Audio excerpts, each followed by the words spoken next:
could get a little more fun. And all of the horses and all of the men won't learn from history. It's all the same in the end. I've told you once and I'll tell you again.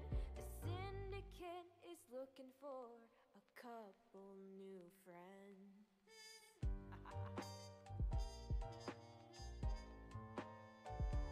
Couple new friends. Oh. Fight for freedom, fight to end the pain. Hey, this is serious, it's not just some little game. Cause the anarchy's part of me, tyranny bothers me. End it all properly once and for all. They call us the villains, cause they know we'll take the fall. And all of the horses and all of the men won't learn from history. It's all the same in the end. I've told you once and I'll tell you again. The syndicate is looking for a couple new friends. Oh, a couple new friends. Oh,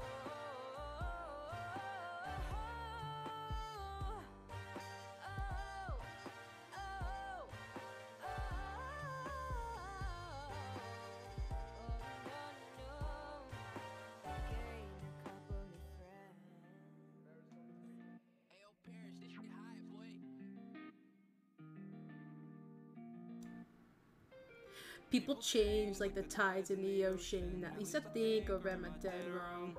Foot on the brake, get the light, I'll notice. I sit and wait until the next song. Bump, bump, bump, 20 hours in an old van. Up the East Coast, through the cold wind. Drove 20 hours by the ocean. Up the East Coast, what a road trip. Bump, bump, bump, bump. Now that inner sweep state is paved with memories of a past life when I was 18. Winter, I think back to what we used to be.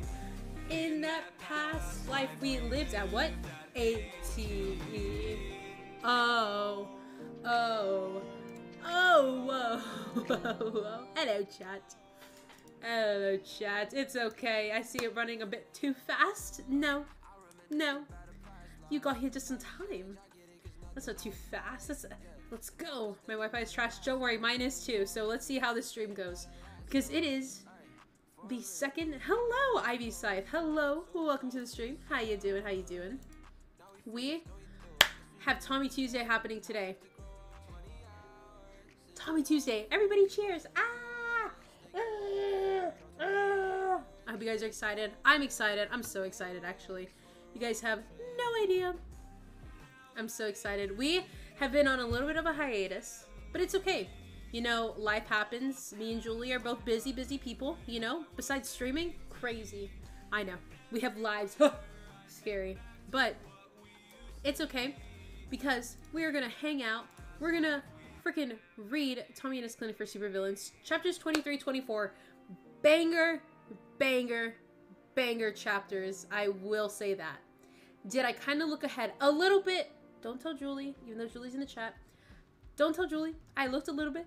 That's it. Because of my work. Because I had to. But I'm super excited. They're going to be really fun chapters. I haven't had to go to auto only in so long. I know. It's okay. It's okay. It might be my side. It could be my side. You never know. Maybe it's just my fault. Streamer's fault. We can just blame it on me. It's okay. I understand. But I hope you guys are doing well. And I hope you guys are excited as hell for this. Yeah, streamers don't eat, sleep, and breathe Twitch. You know, I would if I could. I would if I could. But yes. But I'm going to go ahead and see if Julie's ready. Let me see. Let me, Julie of the Berry. Okay, hold on. Wait a minute. Wait a minute. Okay. Let me wait to see when Julie... But I know. I've been waiting. I've been so excited. And then we have something else that's going to be coming up soon that might be affecting Tommy Tuesday. The last Tommy Tuesday. Glad to see you're doing better. I am doing better. My cold kind of left yesterday, so I'm doing really good. I get a little cough here and there, but we are doing okay. We are chilling. My throat doesn't hurt anymore. I feel like I have a little more energy now. So I'm feeling good. I'm feeling good. I'm feeling excited. And I'm excited for this stream. I'm excited to get back to reading with Julie of the Berry. And I'm excited to get back to reading to you guys. I hope you guys are excited. Because we've kind of missed it. My thing next week won't mess with Tommy Tuesday. I'm going to say this. You will be lucky that here, I'll explain it right now since I won't, since Julie is a little bit, I'm waiting on Julie. But yes, so thank you for the like, Rosie. Next week, so if you guys didn't know, I'm going to be traveling. Where, might you ask? You guys won't know until I travel there. I'll give you guys a little bit of I'll give you guys a hint. Anyways, that's the hint. I'll probably be posting on Instagram, so make sure you guys are following the Instagram if you haven't already.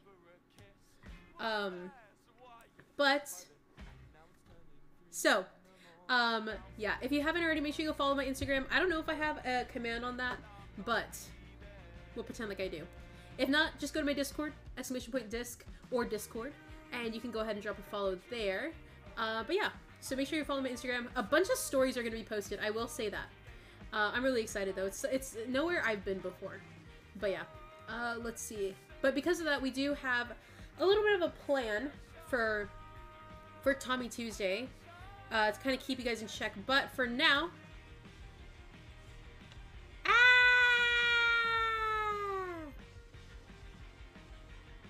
Oh. Did you hear any of that? Did you hear my lovely little wail? No. Aw, I'm sad. I cried. I was like, you didn't hear. Do we have any fic duo enjoyers in the chat? Fic duo. Fic duo. Let's go. Let's go. Let's see. And today we are actually using the playlist that the writer made. We're doing that. Oh! We are. We're being fancy today. Because I when I went through the chapters, I saw that and I was like, oh. Yeah. It's in the notes. I always forgore. Me too. Because I think I've seen it before. Bones and the Bees always makes like playlists for their stuff. Those are my favorite. Any fan art or fan like writers that make a playlist just makes it exponentially better, I think. Oh, so true. Emmy did that with the Golden Phoenix, which yes. I will be listening to when I finally sit down and make art for it. Ooh, but there it is. Oh, it's Tommy and his clinic for SUPERVILLAINS. SUPERVILLAINS. We're back. Woo! Woo! But we're gonna get started, and as always, all follows, subs, and bits, and raids, I think, will be thanked at the end of the chapter. Thank you for the support. If anybody comes in and I'm not able to welcome them, make sure you guys do it. Be nice, be respectful, be kind, all that fun stuff. But let's see. Be nice, or else. Do we have a lore recap? Julie, would you like to give a lore recap?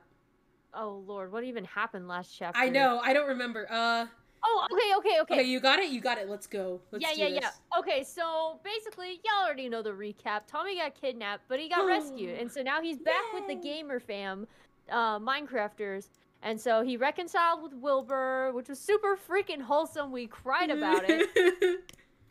And then, so Tommy's all like, hey, I want to go back to work, because I'm tired of being cooped up inside all the day. Also, Puffy is the captain who is a retired hero. So he starts working back at the Cloudy Cafe. Woo. And he's super happy. But he's always got like someone from the syndicate watching him so that he doesn't, like get napped by Dream. Because apparently he's still, risky hero with bad intentions type beat guy.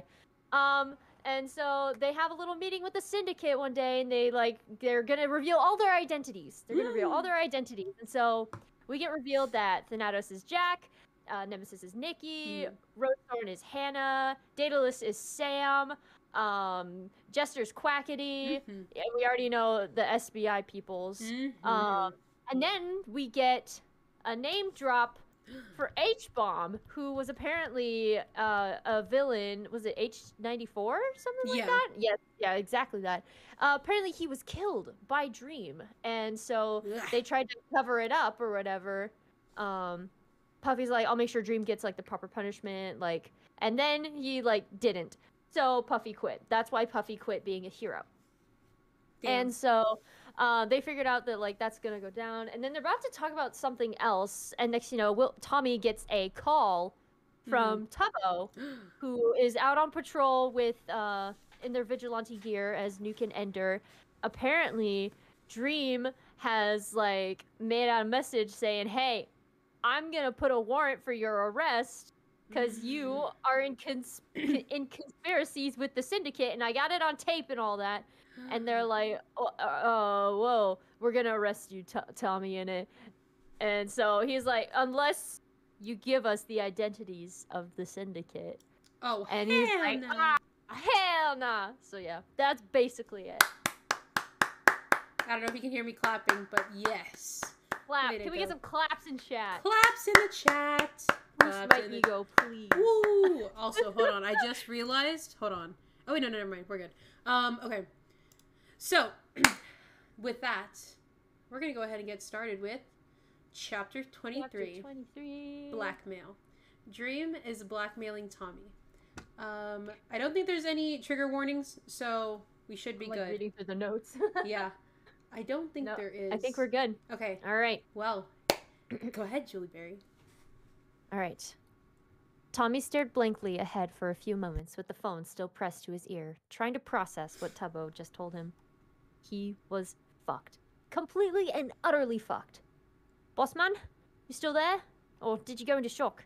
Tubbo asked, his voice crackling a bit over the phone speaker. I'm here, Tommy muttered, ignoring the worried glances from Wilbur and the rest of the syndicate. Was that all he said? Actually, he made us a video of him saying his demands. I just kind of paraphrase it for you, Tubbo explained, his voice shaking. Do you want me to send you the video? Gulping, Tommy nodded before remembering Tubbo couldn't see that over the phone. Yeah, do that. All right. Are you still at the meeting? Yep, we're in the middle of talking about shit when you called. Tubbo made a noise of sympathy.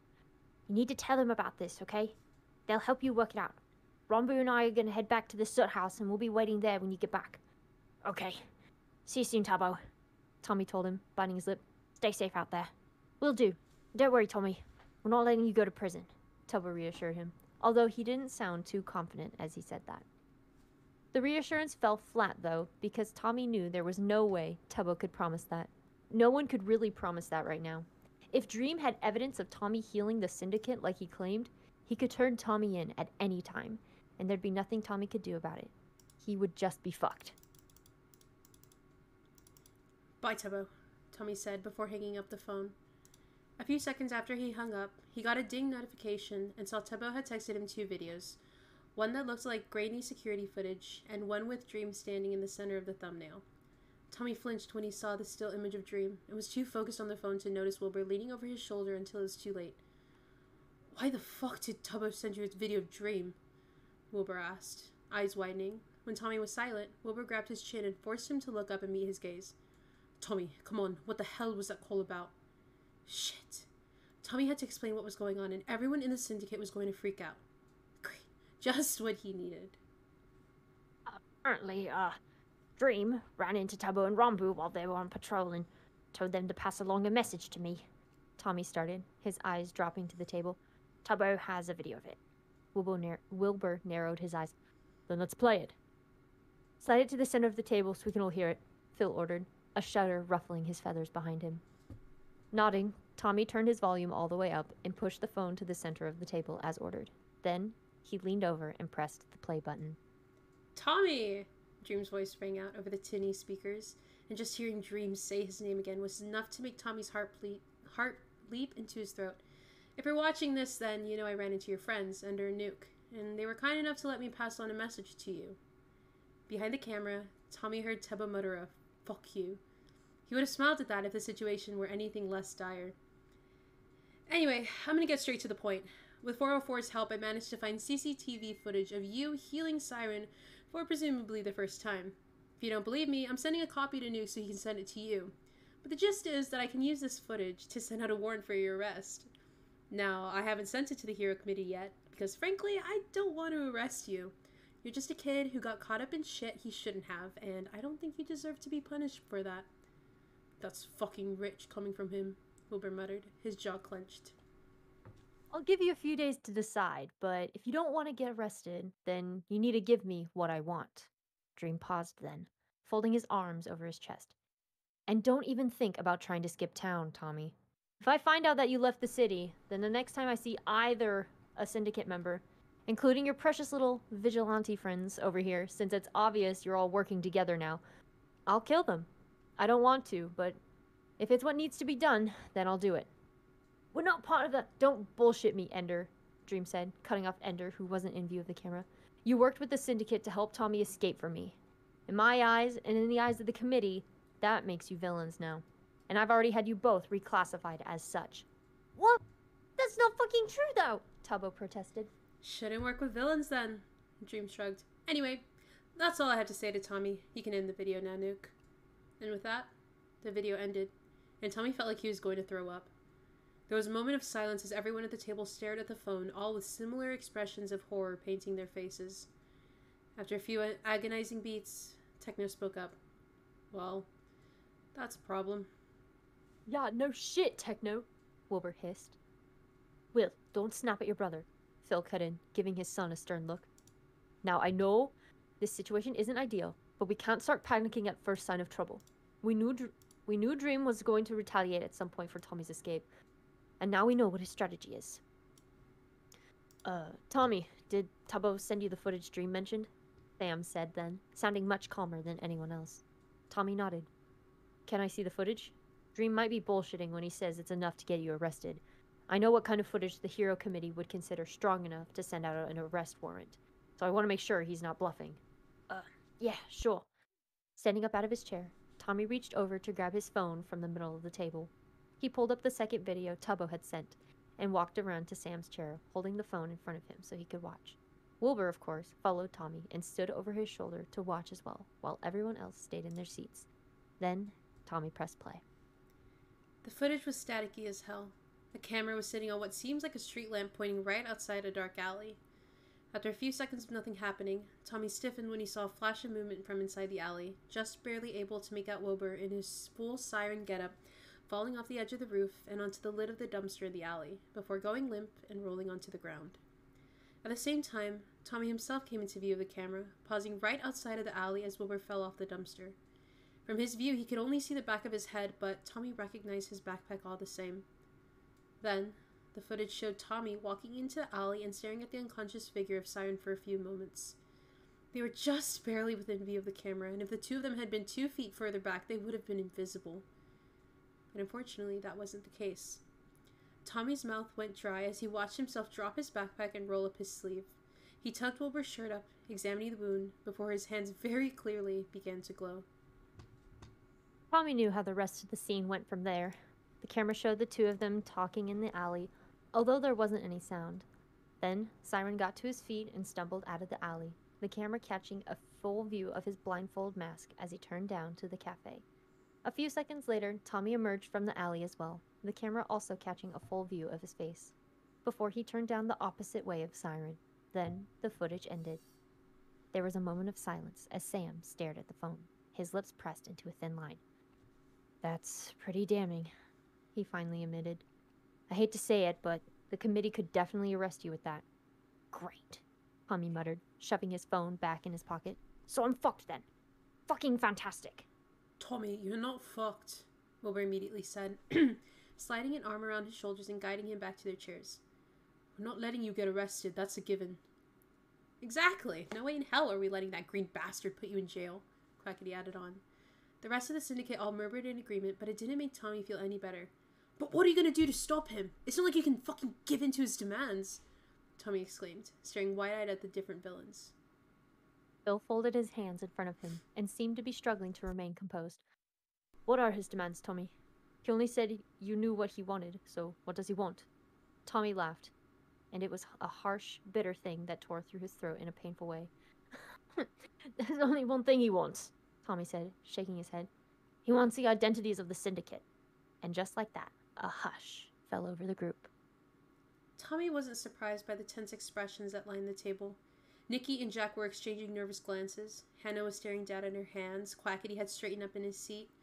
Sam just looked sad, while Techno, Phil, and Wilbur all looked as though they had swallowed something sour. And you're sure that's what he wants? Phil asked slowly, as if asking for confirmation might not make it true. It's the only damn thing he wanted to know when he kidnapped me, Tommy confirmed, nodding his head. He kept asking me over and over again to tell him your identities, and I kept trying to tell him I didn't know, but he didn't believe me. Phil took a deep breath, furrowing his brows as he wrung his hands together. Well then, that's certainly a problem. It doesn't matter, Wilbur then cut in, pulling Tommy tighter against him. We're not letting Tommy get arrested, and that's final. I mean, I agree with that, don't get me wrong, Quackity said, pulling his shoes off the table, but then that means we might have to make a sacrifice. Tommy's eyes widened, and the others at the table all made indignant noises. What are you saying? We should just give him... Wait, what are you saying? We should just give in to him? Nikki hissed, glaring at Quackity. We can't give up anyone. Are you insane? Then how do you suggest we solve this, Nikki? Quackity challenged, meeting her gaze head on. We can't try to smuggle Tommy out of town, or else Dream will kill one of the kid vigilantes. If we get all three of them out, he'll kill one of us next time he sees us, and it's not like we can just keep him locked up in a basement for the rest of his life, so what the hell is it going to be? Nikki curled her hand on the table into a fist, but didn't have a response for Quackity. Instead, she slumped back into her seat, shooting daggers at Quackity with her eyes. Phil, come on, you know I'm right, Quackity continued, looking over at Phil. I don't want to do it either, but I think we need to at least talk about the possibility of sacrificing someone. Because if we can't find an alternate solution, we can probably get Dream off our asses if we give him one more skull. One skull? You mean one sacrifice instead of all of us? Techno asked, watching Quackity with something dangerous in his eyes. Exactly. Dream isn't an idiot. He knows he's not going to get all of us to reveal ourselves for Tommy's sake. But I'm sure he'd drop the warrant shit if we give him one person that he feels is worth the trade-off, Quackity explained, leaning back in his seat. Another silence descended over the table. Now the looks the syndicate was sharing were filled with suspicion. The question now hung over their heads like a cloud. Who would the sacrifice be? Finally, after a few beats, Phil spoke up. While I don't want us to jump to sacrifice yet, he began, and Tommy straightened up hopefully in his seat. I do think it's worth a discussion. Just as quickly, Tommy slumped back down. He didn't want to sit and listen to the syndicate debate about who they were going to sacrifice on his behalf. It was a nightmare scenario, and the thought of them even entertaining the idea was ridiculous.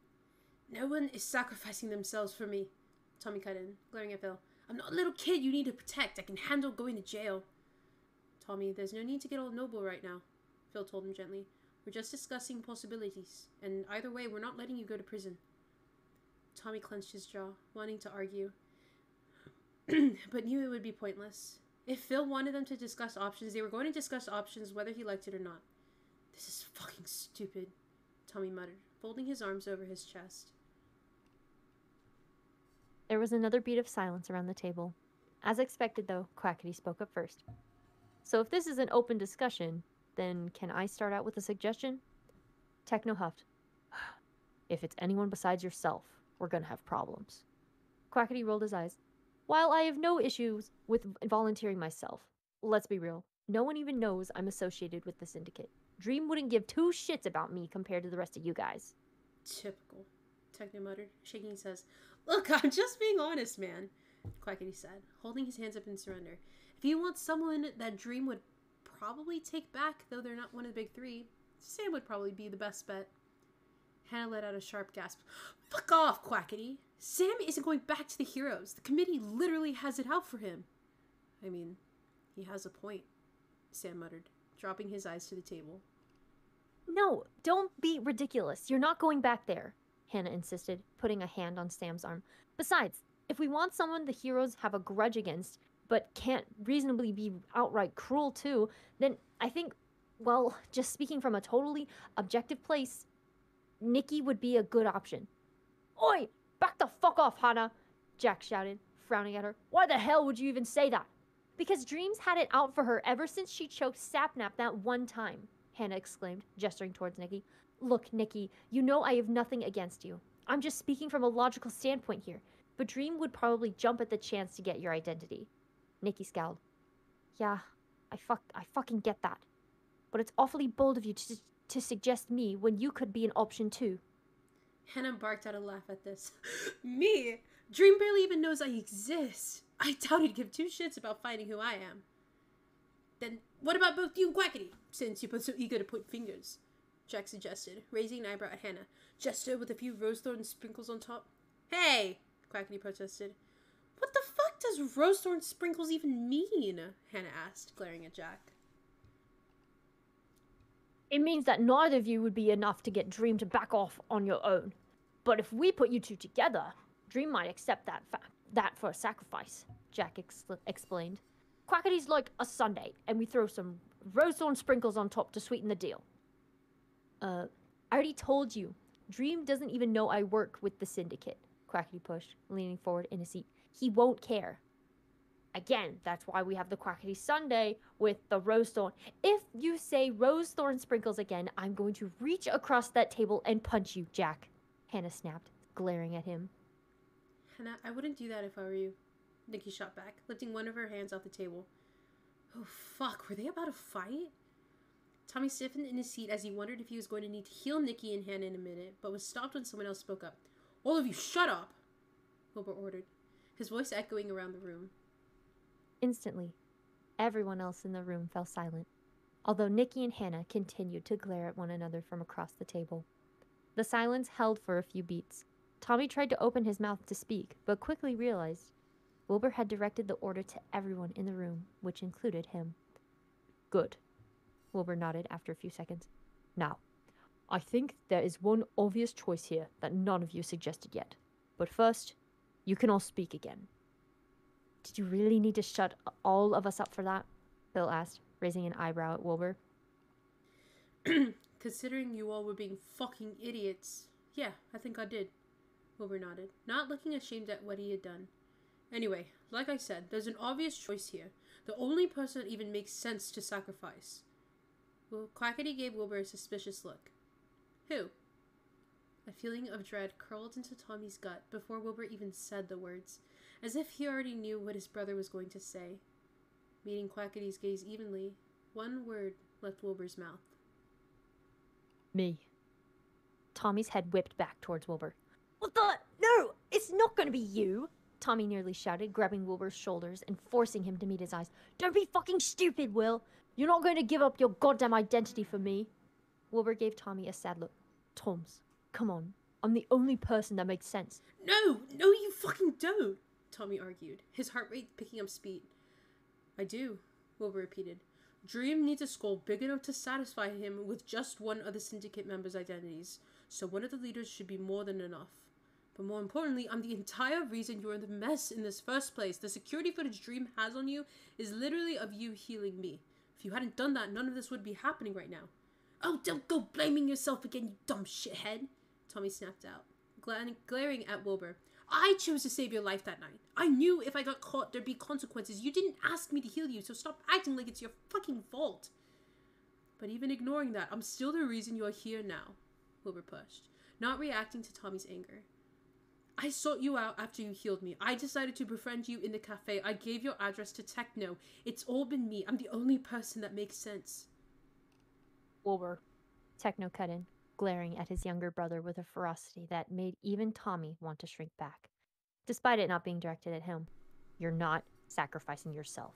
End of story. Techno, kindly shut the fuck up, Wilbur shot back, although he didn't use his siren voice to force anyone into silence this time. Trust me, I've thought this through, and Dream won't back off unless he gets me, Techno or Phil. And out of the three of us, I'm the one who has fucked Tommy over the most, so I need to be the one to make it up. You haven't fucked me over. Yes, I have. We literally talked about this last week. Yeah, but I didn't mean you should go fucking sacrifice yourself for me. Look, someone has to do it, so it might as well. Wilbur! Tommy! Phil yelled, his booming voice silencing both the boys immediately. For the love of fucking God, stop shouting at each other for 2 seconds so we can talk about this as a group. Tommy scowled at Phil. You're not seriously going to entertain the idea of Wilbur sacrificing himself like a goddamn idiot, are you? Phil was silent for a beat, sighing as he pinched the bridge of his nose. Trust me, I don't like the idea any better than you do, Tommy. But we're discussing options right now, not making any decisions. Ideally, though, we won't have to sacrifice anyone, he explained, his talons clicking against the table as he set his hand back down. Wait, can I bring up a point to counter Wilbur volunteering? Nikki spoke up, her voice having gone soft again after snapping at Hannah. Nikki. No, Wilbur, I have a point and you're going to let me say it, Nikki said, staring the man down. Ignoring all personal feelings, you still can't be the one we sacrifice. Why not? Wilbur challenged, raising an eyebrow. Nikki gave him a look that just screamed, you're an idiot. If you give yourself up, all Dream has to do is look at your file and see the files for Phil and Techno, and he'll figure out who Zephyrus and Blade are too. That's how Tubbo and Rombu figured you guys out, right? For the first time since bringing this point up, Wilbur actually seemed taken aback. He's got a point, Techno grunted. That's exactly how the kids figured us out. Wilbur frowned. But, no, come on! They only figured you guys out because Techno has fucking pink hair. If Techno had just dyed his hair or started wearing a wig or something as the Blade, then it'd be fine. I don't know, Wilbur. Phil and Techno still have the same heights and builds as the Blade and Zephyrus, so it'd at least make Dream suspicious, Sam added, leaning back in his seat. Well, he's not going to accept anyone else besides one of us three. You're lying to yourselves if you don't think that's the case, Wilbur argued, glaring at the rest of the table. Tommy was getting a headache now. He groaned and dropped his head into his hands and quickly felt warm fingers run through his hair. Tommy almost leaned into the comforting touch but stopped himself at the last second, instead slapping Wilbur's hand away as he glared at his brother through his fingers. Hurt flashed in Wilbur's eyes as he pulled his hand back. Tommy would have felt guilty if Wilbur wasn't being such an idiot. He didn't even want to think about Wilbur being the one to sacrifice himself. After all the bullshit he'd gone through to get this family, he refused to lose it so quickly. Look, I think we've discussed the possibilities of who to sacrifice enough for tonight, Phil then said, sounding much calmer than he had before. I'd rather try and focus on alternative options. I mean, I feel like we only have one other option if we're not going to give anyone's identities, Techno shrugged, drawing all eyes back to him. We need to kill Dream. He said it so simply, as if it would be the easiest thing in the world. A wave of nausea washed over Tommy. More killing. Great. You know, as great as that sounds to me, I don't actually think that's the best idea, Quackity chimed in. Trust me, I don't have any moral qualms with killing the green bastard, but didn't he say in the video that 404 helped him out with finding that footage? If we kill Dream, 404 will just send out the warrant for Tommy instead, Nikki murmured, gnawing on her lip. Then we just kill both Dream and 404, Techno pushed, fingers drumming along the boar skull in front of him. What do we have to kill Flame too? Jack asked. Eyebrows pinched. He was at the warehouse when we rescued Tommy, so he probably knows about the footage. Tommy stiffened at the mention of Flame's name. He thought back to those days in the warehouse, how guilty Flame looked when he realized he couldn't help Tommy, how he refused to leave his side to make sure Dream didn't do anything to hurt him, how much Tommy saw of himself in the hero. You can't kill Flame, Tommy said without thinking. Hell, you shouldn't even kill any of them, but especially not Flame. He actually tried convincing Dream to let me go when he found out Dream had kidnapped me. Wait, Flame wanted to let you go? Wilbur asked, leaning towards Tommy.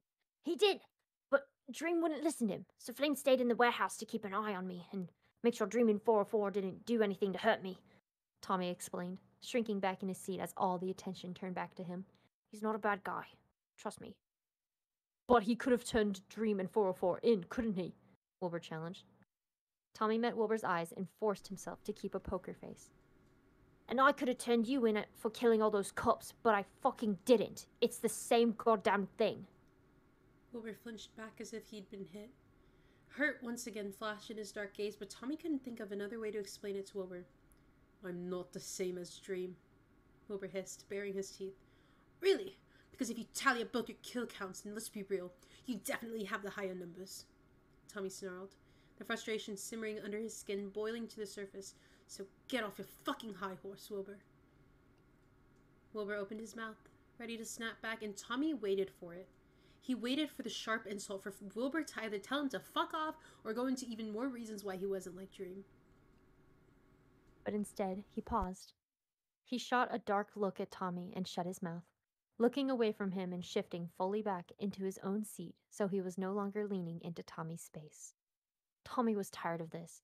He hated hearing the syndicate get into arguments about who they were going to sacrifice on his behalf. And he also hated hearing them talk about killing Dream, 404, and Flame like it was no big deal. Like they were just obstacles to be dealt with and not people.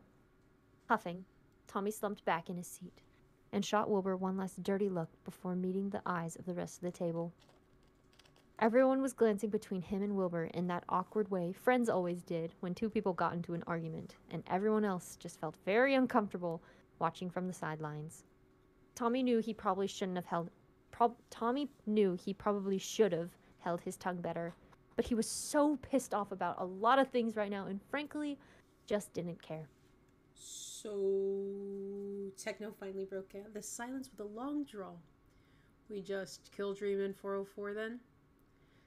If we kill them, Flame might end up releasing the footage anyway as revenge against us, Phil pointed out, tucking a strand of hair behind his ear. I think it would be better if there was some way we could get Dream to back off without killing him. What, like we scare him? Techno asked, frowning at Phil. Maybe? I don't think there's much we can scare Dream with, but I think if we can talk to him face to face, we might actually be able to reach an alternate compromise, Phil explained. I doubt he's gonna compromise on this. He knows he's got us by the throat, Quackity huffed, rolling his eyes. Very true, but I think it's still worth a try, Phil noted. The only problem with that, though, is that I have no idea how we can talk to Dream one-on-one, Techno pointed out, fiddling with the ends of his braid. If we tell him we want to meet, he's just gonna think it's a trap. And if we go out looking for him, he's probably gonna avoid us like the plague. Phil sighed, brushing his hair back from his face with one clawed hand. That's very true. While a meeting would be the best chance we have at working this out, I don't see how we can get Dream to agree to show up. So, are we just back to square one then? Jack asked, glancing between Techno and Phil. We're not sacrificing someone, but we also have no way to get a meeting with Dream, so we're fucked all around? Or you guys could stop being idiots and just let... Or you guys could stop being idiots and just let me go to... No! All the syndicate members, save for Wilbur, who still looked like he was pissed at Tommy, snapped at once, cutting Tommy off. Groaning, Tommy flipped the group off, and they ignored him as they went with their discussion. I think we've all had a very long night, Phil began, dragging a hand down his face as he spoke. And since Dream said we have a couple days to make a decision, it might be beneficial for us to take some time to think our options over. Almost instantaneously, a wave of relief seemed to wash over the entire group. I agree, Sam nodded, fiddling with his mask in front of him. Let's all go home and try to think of alternate ways we can figure this out. Then we can reconvene in a few days. Thank you, Sam. Phil smiled as he put his veil back over his head. With that, I declare this meeting over. Tommy, Will, Techno, let's head out. And with that, the three boys all got out of their chairs and followed Phil out of the meeting room, while the others all began to put their masks back on. Before the door shut behind him, Tommy glanced back and saw Nikki and Hannah talking softly to one another, seeming much calmer than they had earlier. That was a relief. Things had gotten a bit nasty during the sacrifice discussion, and Tommy would hate for there to be lingering tension in the syndicate because of him. It didn't take long for them to get home. As expected, Tubbo and Rambu were already waiting for Tommy, both looking eager for answers to what the plan was. Instead of explaining that they didn't come to a conclusion, he just shook his head and headed straight for the stairs, figuring Phil or Techno could explain to the duo. Wilbur was ahead of him on the staircase, also going straight for his room. A part of Tommy figured he should apologize for what he said during the meeting, but he also didn't want to because he wasn't wrong. Dream and Wilbur really weren't all that different when it came down to it, and that along with Wilbur's apparent ideas of noble self-sacrifice were pissing him off. So, Tommy hurried back into his room, and he heard him and Wilbur slam their doors shut at the same time. Later that night, Tubbo and Rambu came and crawled into bed with him, and the three of them silently decided not to talk about the dark cloud hanging over their heads. Instead, they just turned on Tommy's TV and Tommy played Animal Crossing while his two best friends watched until they all fell asleep. The next day, things were tense in the Soot household. The six of them, Phil, Techno, Tommy, Wilbur, Tubbo, and Rombu, all huddled around the dining table, drinking coffee with bleary eyes and giving half-hearted attempts at conversation. Rombu tried asking Techno about potatoes, which led into a small segment where the two of them talked about gardening, but the topic died out quickly. Phil asked Tommy if he was going to work again today, and Tommy said he wanted to, and Techno quickly volunteered to watch over him during his shift this time. The day passed quickly. Wilbur holed himself up in his room. Phil said he needed some time alone in his room. Phil said he needed some time alone. I keep saying time. It's okay. Okay. Wow, sentences to think over their. I'm gonna get it right. Phil said he needed some alone time in his office to think over their options. I did it, and it wasn't long before Techno joined him. Meanwhile, Tubbo and Rombu took it upon themselves to try and distract Tommy from his possible upcoming prison sentence. Yay! It was like the days they'd spend on the sagging couch in their tiny apartment, watching nature documentaries and bickering about the most random things. They were all piled onto the couch in the living room, watching whatever Tommy wanted on the big TV that hung on the wall. At one point, Tubbo actually had to go to Tommy's room because he had got called in to do a last-minute work assignment, because despite everything, he and Rombu still had jobs. So that just left Tommy and Rombu on the couch, and Tommy liked watching nature documentaries with Rombu a lot better than Tubbo, because he actually was interested in a lot of the strange animals they learned about, and would frequently ask questions that Tommy would jump to answer. Surprisingly, it was a good day, given the circumstances. When the sun began to drip towards the hills, Tommy changed out of his pajamas and said his goodbyes to Tubbo and Rombu before he and Techno headed out.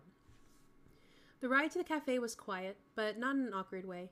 Techno had soft classical music playing over the speakers, and Tommy had his head leaning against the window, watching the green and orange trees that lined the sides of the road turn into little more than the blurs as the car drove by. It was a pleasant contrast to the chaos of the night before, although Tommy could still see the tension lining Techno's shoulders. He didn't seem visibly upset about the situation, and that alone was easing Tommy's nerves just a bit. They got to the cafe, and Foolish almost started tearing up again when he spotted Tommy walking in. He wasted no time in running out of the cafe as quickly as he could, with Tommy filling his spot without any trouble or fanfare. Unlike Wilbur, Techno didn't order anything. Instead, immediately settled himself at Wilbur's usual table.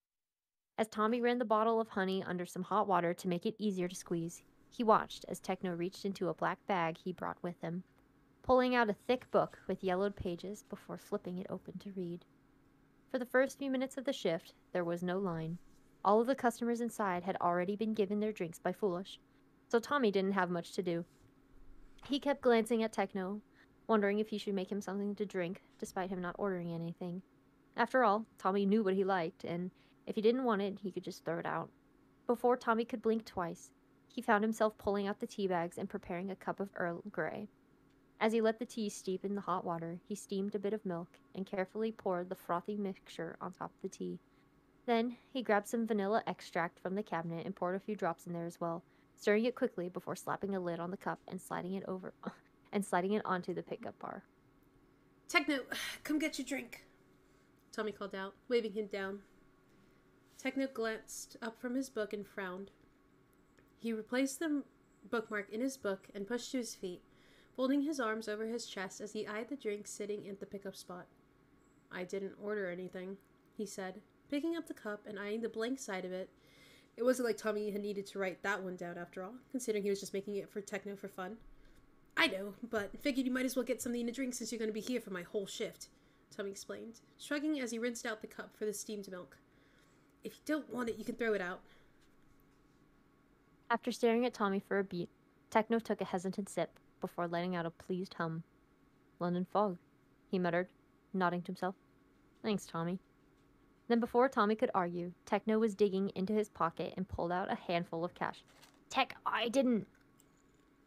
"Take it and put it in the register. I wouldn't want to mess with Puffy's profit," Techno huffed.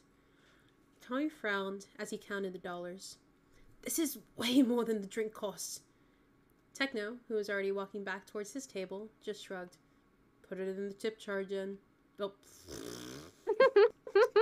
That was too many. Take two. Take two. Poop. Put it in the tip jar, then. Here we go. Fighting the urge to roll his eyes, Tommy dropped the extra change in the tip jar. Fucking rich people. Just had cash on them at all times and weren't even sure how much they were carrying. Typical. Luckily, or unluckily, depending on how you defined it, the usual flow of customers resumed after that.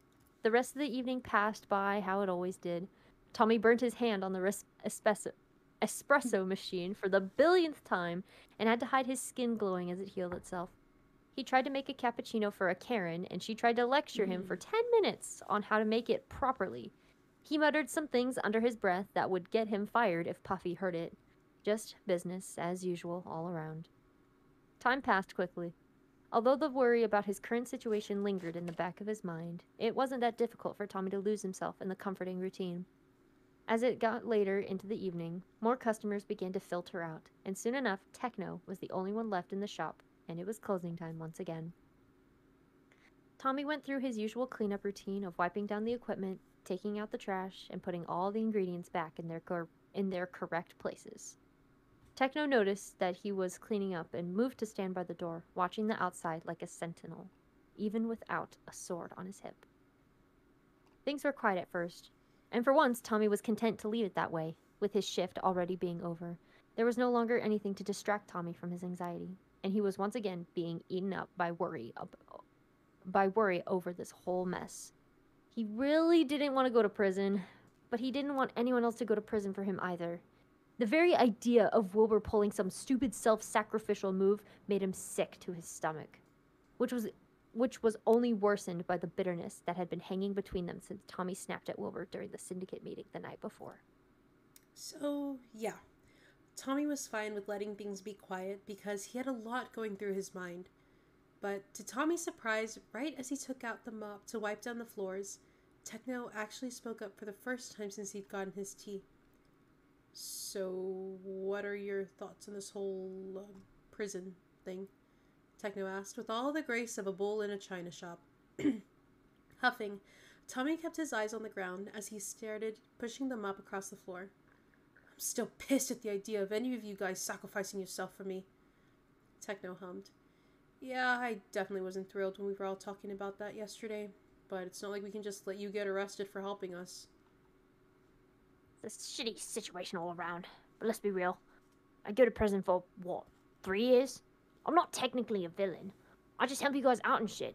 If any of you guys revealed your identities and got arrested, you'd probably never see the light of day again, Tommy said, pushing the mop with a bit more force than strictly necessary.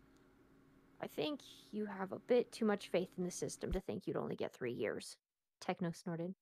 Stiffening, Tommy glanced up at Techno and saw that he was now flipping through the pages of his book, but didn't seem to actually be reading any of it. How long do you think I'd get then? Tommy asked, struggling to keep his voice even. Techno shrugged. I don't know, man. Technically, the usual sentence for assisting criminal activities would be somewhere around 3 to 5 years. But the Hero Committee would definitely try to pin more on you. They'd want to make an example out of you, so that other people don't get the same idea and start trying to heal villains. Which is why our top priority right now is making sure you don't end up behind bars. Gulping, Tommy stared at Techno for a beat before he put his head back down and resumed his mopping. His heart was pounding in his chest at this new information, but he tried to force himself to calm down by focusing on the cleaning. So, am I really just fucked then? He asked, unable to keep a sliver of fear from leaking into his tone. There was no hesitation from Techno when he responded. No.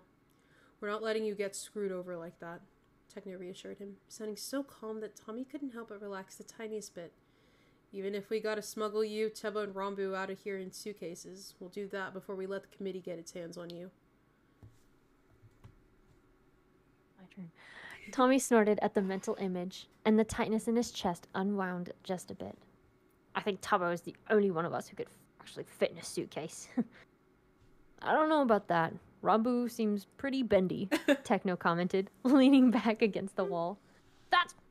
Well, honestly, you have a fair point there. Tommy replied, chuckling a bit as he remembered all the terrifying ways Rambu had won Twister games in the past.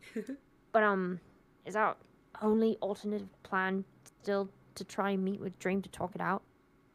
At the moment, yeah. But Phil is contacting some outside resources, and we're hoping one of those might be able to help us fix the situation, Techno explained. That's good, Tommy muttered, pushing the mop further across the room.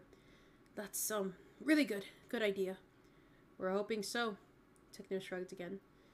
Though it seems like it might be hard to get Wilbur off this whole self-sacrifice idea he seems to be so fixated on.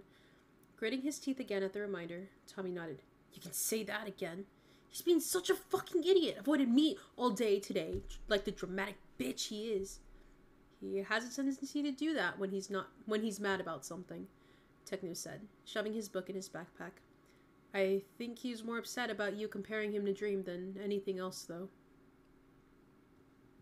Looking up from the floor again, Tommy narrowed his eyes. Are you going to scold me for that? Techno shook his head.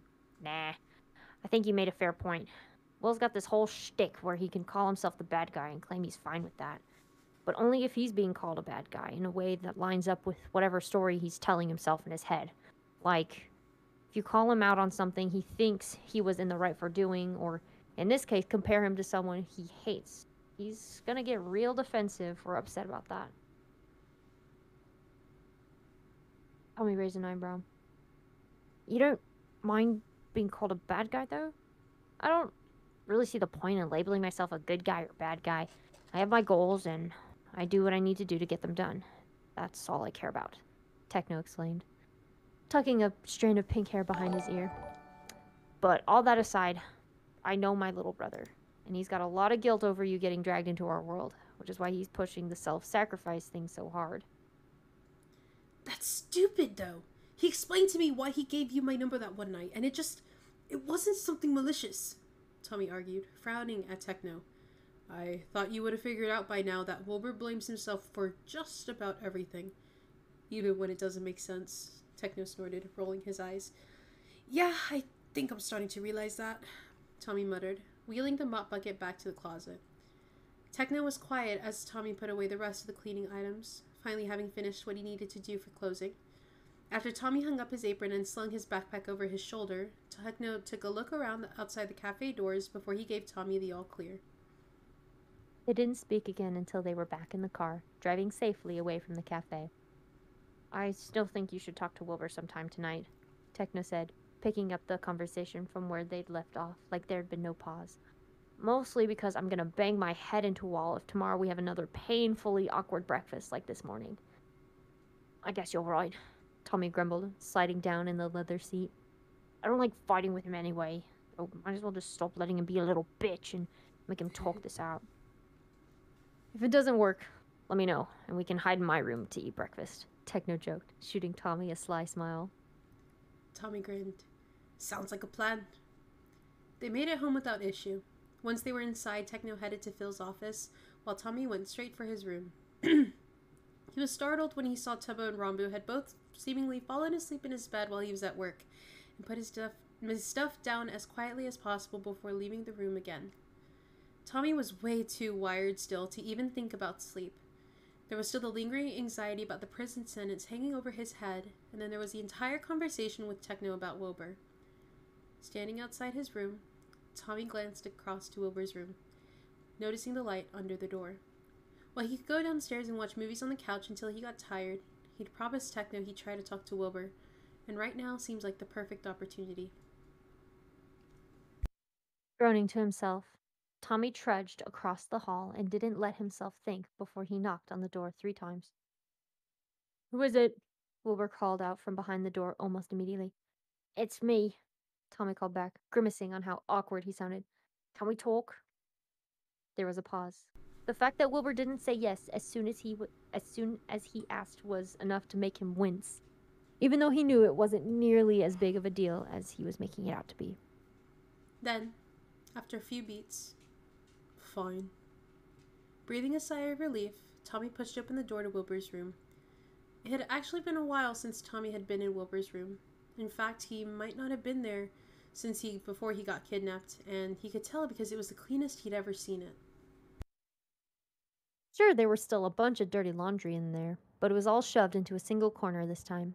And yeah, there were still a ton of loose papers, but they were all contained to his desk, with his bed actually being clear to lay down on.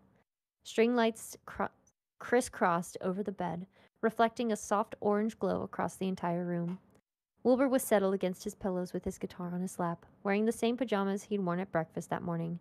His hair was a frizzy mess of curls. Wilbur eyed Tommy warily as the door clicked shut behind him. There was an awkward moment where they both just stared at each other before Tommy walked over to sit on the edge of Wilbur's bed. Once he was settled down again, Wilbur spoke. "You just got home from work?" Tommy nodded. "Yep. And you decided we needed to talk right now?" He pushed. "Yeah. Tubbo and Rombu are sleeping in my room, so I can't hang out in there. Plus I saw your light, so I knew you were awake. Figured no time like the present." Tommy shrugged, picking at a stray thread on his shirt. Wilbur raised an eyebrow and pushed his guitar off his lap, setting it on the other side of the bed. "Are you here to apologize, then?" Apologize? Tommy scoffed. "No, I have nothing to apologize for. If anything, you should be apologizing to me." The raised eyebrow quickly dropped as Wilbur frowned. "The fuck do I have to apologize to you for? For being an idiot with the whole 'I'm going to sacrifice myself for you, Tommy' bullshit you pulled at the meeting last night," Tommy explained, fighting the urge to roll his eyes. "Jesus Christ, you're still going on about that," Wilbur snapped. "It's called taking responsibility for your actions, Tommy. But I guess you wouldn't know about that since you're such an immature goddamn child." Ouch. While Wilbur had called Tommy an immature child before, he always said it with an air of fond teasing. It was part of their banter. Tommy called Wilbur an old man, he called Tommy a child. It had never been something Wilbur had said as an actual insult, but this time, it'd be impossible to mistake his words as anything but. "That's not taking responsibility for your actions, you fucking prick," Tommy snapped back, his already thin patience waning. "It's called feeling guilty over things you shouldn't because you want to throw yourself a goddamn pity party instead of dealing with your shit." Wilbur recoiled, his frown deepening even more. "I'm not throwing myself a pity party. I'm the one who dragged you into this shit. I don't know why you're acting like I didn't."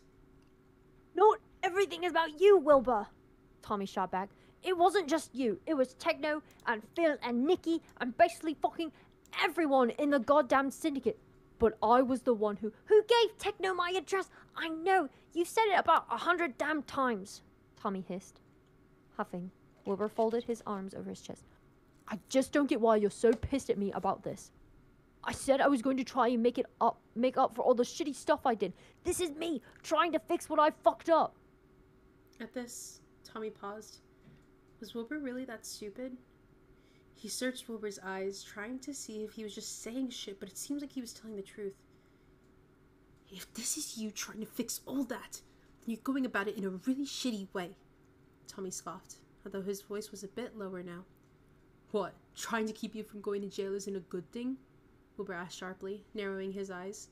"No, actually, it's not," Tommy said, meeting Wilbur's eyes. "When you fuck up, you don't get to fix it by just sacrificing yourself for some bullshit noble cause. If you actually want to fix things, you need to stay.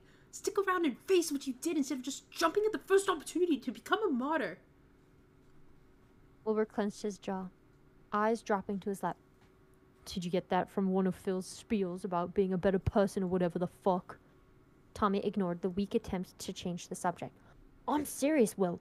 How the hell do you think you're helping me by going to jail for the rest of your life?" A beat passed. Wilbur took his glasses off and began to fiddle with them in his lap.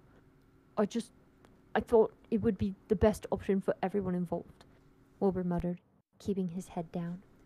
"I finally have a family outside of Tubbo and Rombu for the first time in my whole life, and you thought me losing my brother was the best way to make it up to me?" Tommy asked softly. Wilbur flinched, continuing to mess with his glasses. "I don't know, just made the most sense to me," he muttered. Another moment of silence passed and Wilbur looked up again. "Plus, after I suggested it, you literally compared me to the man who kidnapped you. What was I supposed to think about that?" Oh.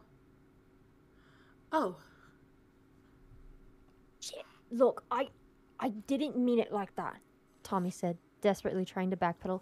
It's hard to explain, but basically when Flame found out Dream had kidnapped me, he almost turned Dream and 404 in. But in the end he didn't, because he said they were his family. He didn't approve of what they did, but he didn't want to send them to jail. And I guess I don't know, I'm the same way. I don't like that you killed all those people, Will, but you're my family. I'd rather stick by you even when you do shit I don't like than not have you around. And not having me around includes me being in jail, Wilbur muttered, seeming a bit calmer now. Yeah, basically, Tommy agreed. And as stupid as it sounds given all the shit we've dealt with, I don't actually like to get you involved in my shit either.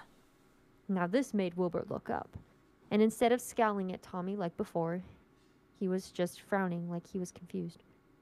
What do you mean? I mean, like, I chose to hear you that night at the alley. I knew that if I got caught, I could be arrested, but I did it anyway. I don't think you should get thrown in jail for my choice, Tommy explained. Or, like, back when Dream and 404 had me kidnapped, they threatened to kidnap you too, like Wilbur Soot, not Siren. And I didn't know you was Siren at the time, so the idea of you getting dragged into that too just scared the shit out of me.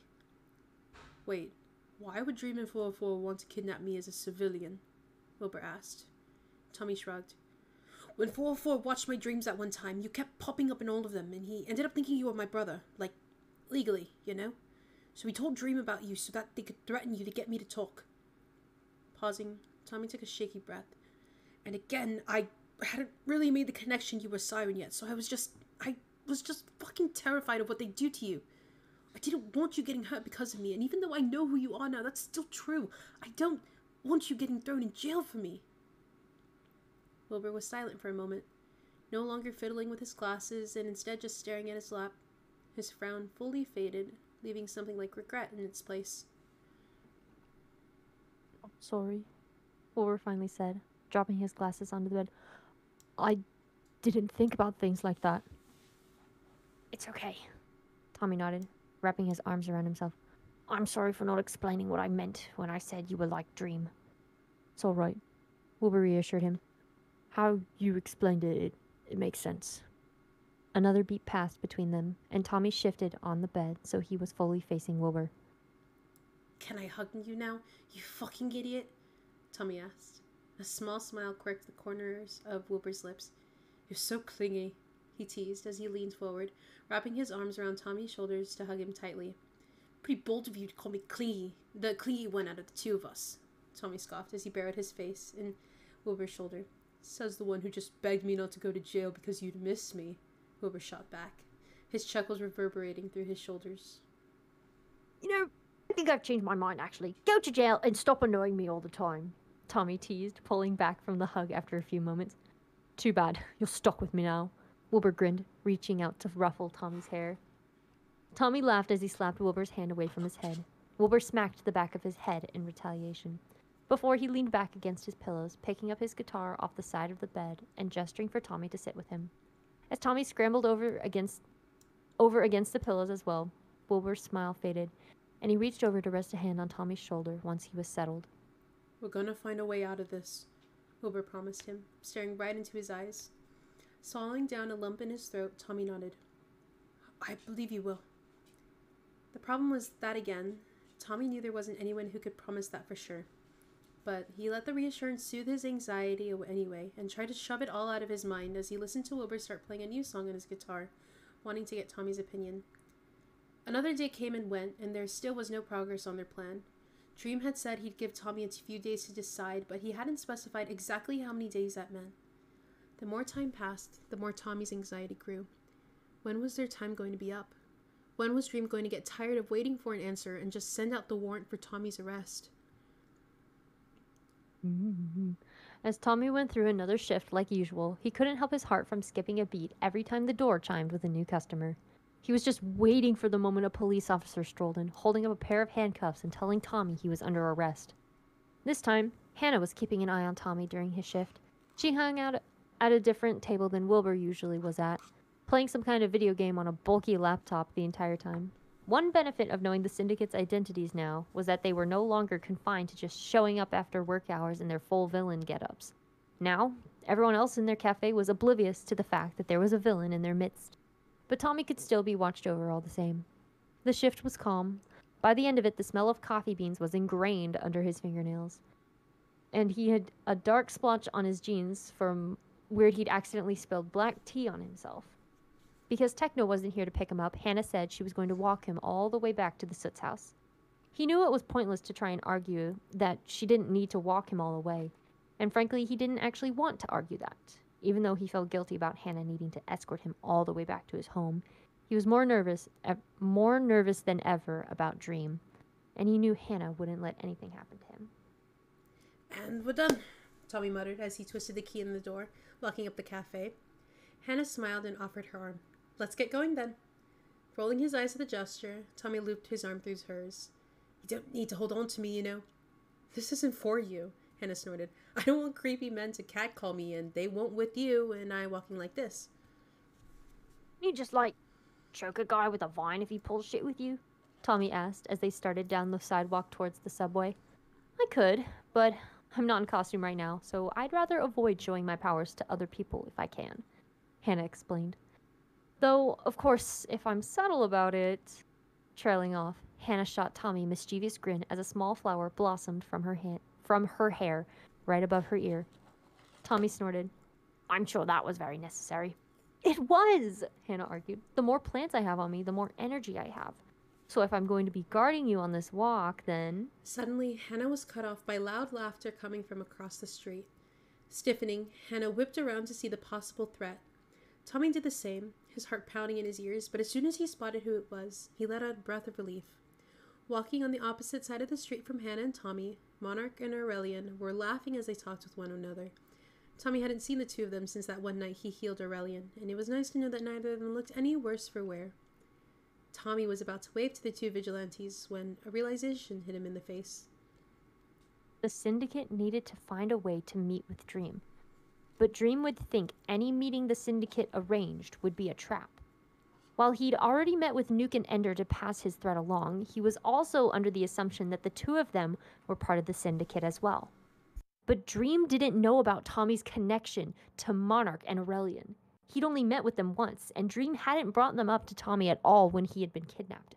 As far as Dream knew, the two vigilantes had no idea who Tommy was, which meant that Dream wouldn't have any reason to be suspicious if the two of them asked to meet with him. Holy shit. Tommy might have just found his way out of this mess. Monarch! Aurelian! Tommy called out, aggressively waving the two vigilantes down. The two of them immediately turned towards the voice, waiting as he rushed across the street with Hannah in tow. Tommy, Monarch greeted, tipping their head. It's a pleasure to see you again. It's been a while. Yeah, there's a reason for that, Tommy told him, not bothering with any preamble. Did something happen? Aurelian asked, tilting his head back a bit to the side. You could say that, Tommy huffed. Dream fucking kidnapped me. Both vigilantes reeled back. What? They both hissed in unison. Dream kidnapped me for helping the Syndicate, Tommy explained in a rush. But anyway, I got rescued, but I'm in a bit of trouble again. What's going on? Monarch asked, furrowing their brows. Also, is it okay for your friend to hear this? They added after a beat, pointing at Hannah. Oh yeah, they didn't know Hannah was Rosethorn. Yeah, she's fine. Don't worry about her, Tommy said, ignoring the confused look Hannah was giving him. Long story short, Dream's blackmailing me now because he wants to send me to prison. Wait, can we go back to the part where you got kidnapped? Aurelian questioned. Hang on, Monarch told their partner before turning back to Tommy. What are you planning to do? At this, Tommy grinned. Well, actually, I have an idea that I think you two can help with. Woo! That was, I don't know why, that was such a long chapter. That was a very long chapter. I didn't realize that one was going to be that long. Oh no. Oh my gosh. Chapter 24. I wonder how long this one is. Oh yeah, that was one of the longer ones, I think.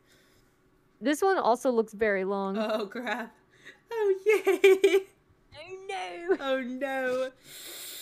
Okay. Let's see. But, Kiza is late. Thank you so much for the follow. And Moon's Prime, thank you for the raid. If you're still here, thank you. Sorry I could not say thank you for the raid. But, How are you feeling? That was a fun chapter. I like that chapter. Wait. It's fun. Weapon. Hold on, wait. I'm going to the end of this chapter. Holy shit. Wait. Huh. Is this what I think it is? Hold on. Let me go to the end of it for... Okay, no, never mind. It's Never not mind. the... I think I know what you think it is, but it's not that one. It's not that one. Mm. I did look ahead, so I do know what you're talking about. It's not this one, right? Oh. I'm thinking about something else. I think I know what you're... I think I know Don't what worry you're... about me. Hold on. Don't worry about me. Okay, this isn't one of the longer ones. I don't think so. Are you sure? Let's Because see. it says on the dock, like, the pages. Okay, the pages are... Okay, hold on.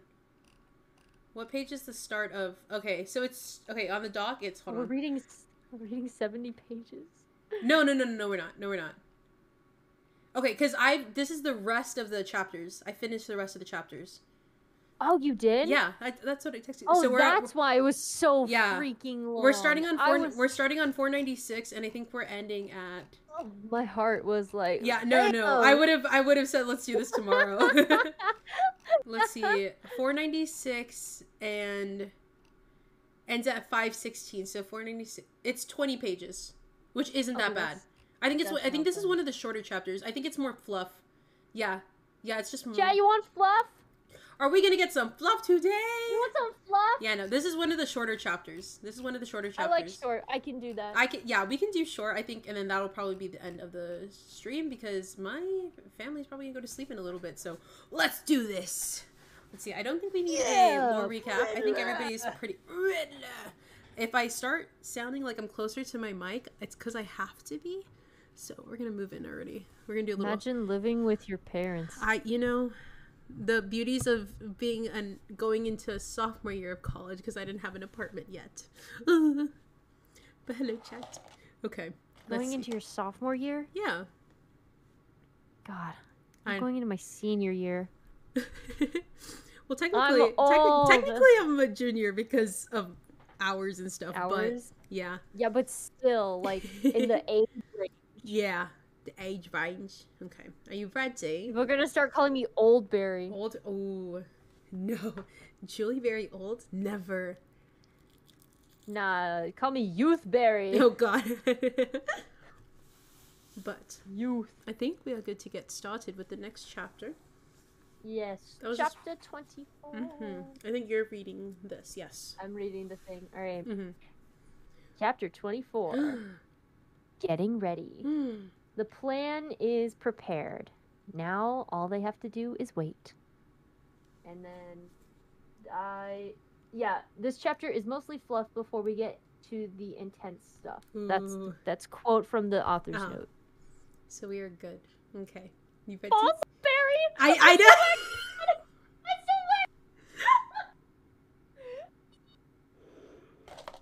Yes, all the hydrates I did do and stuff like that. So do not worry. I have done it. Uh-oh. I lost my chapter. What is we're for?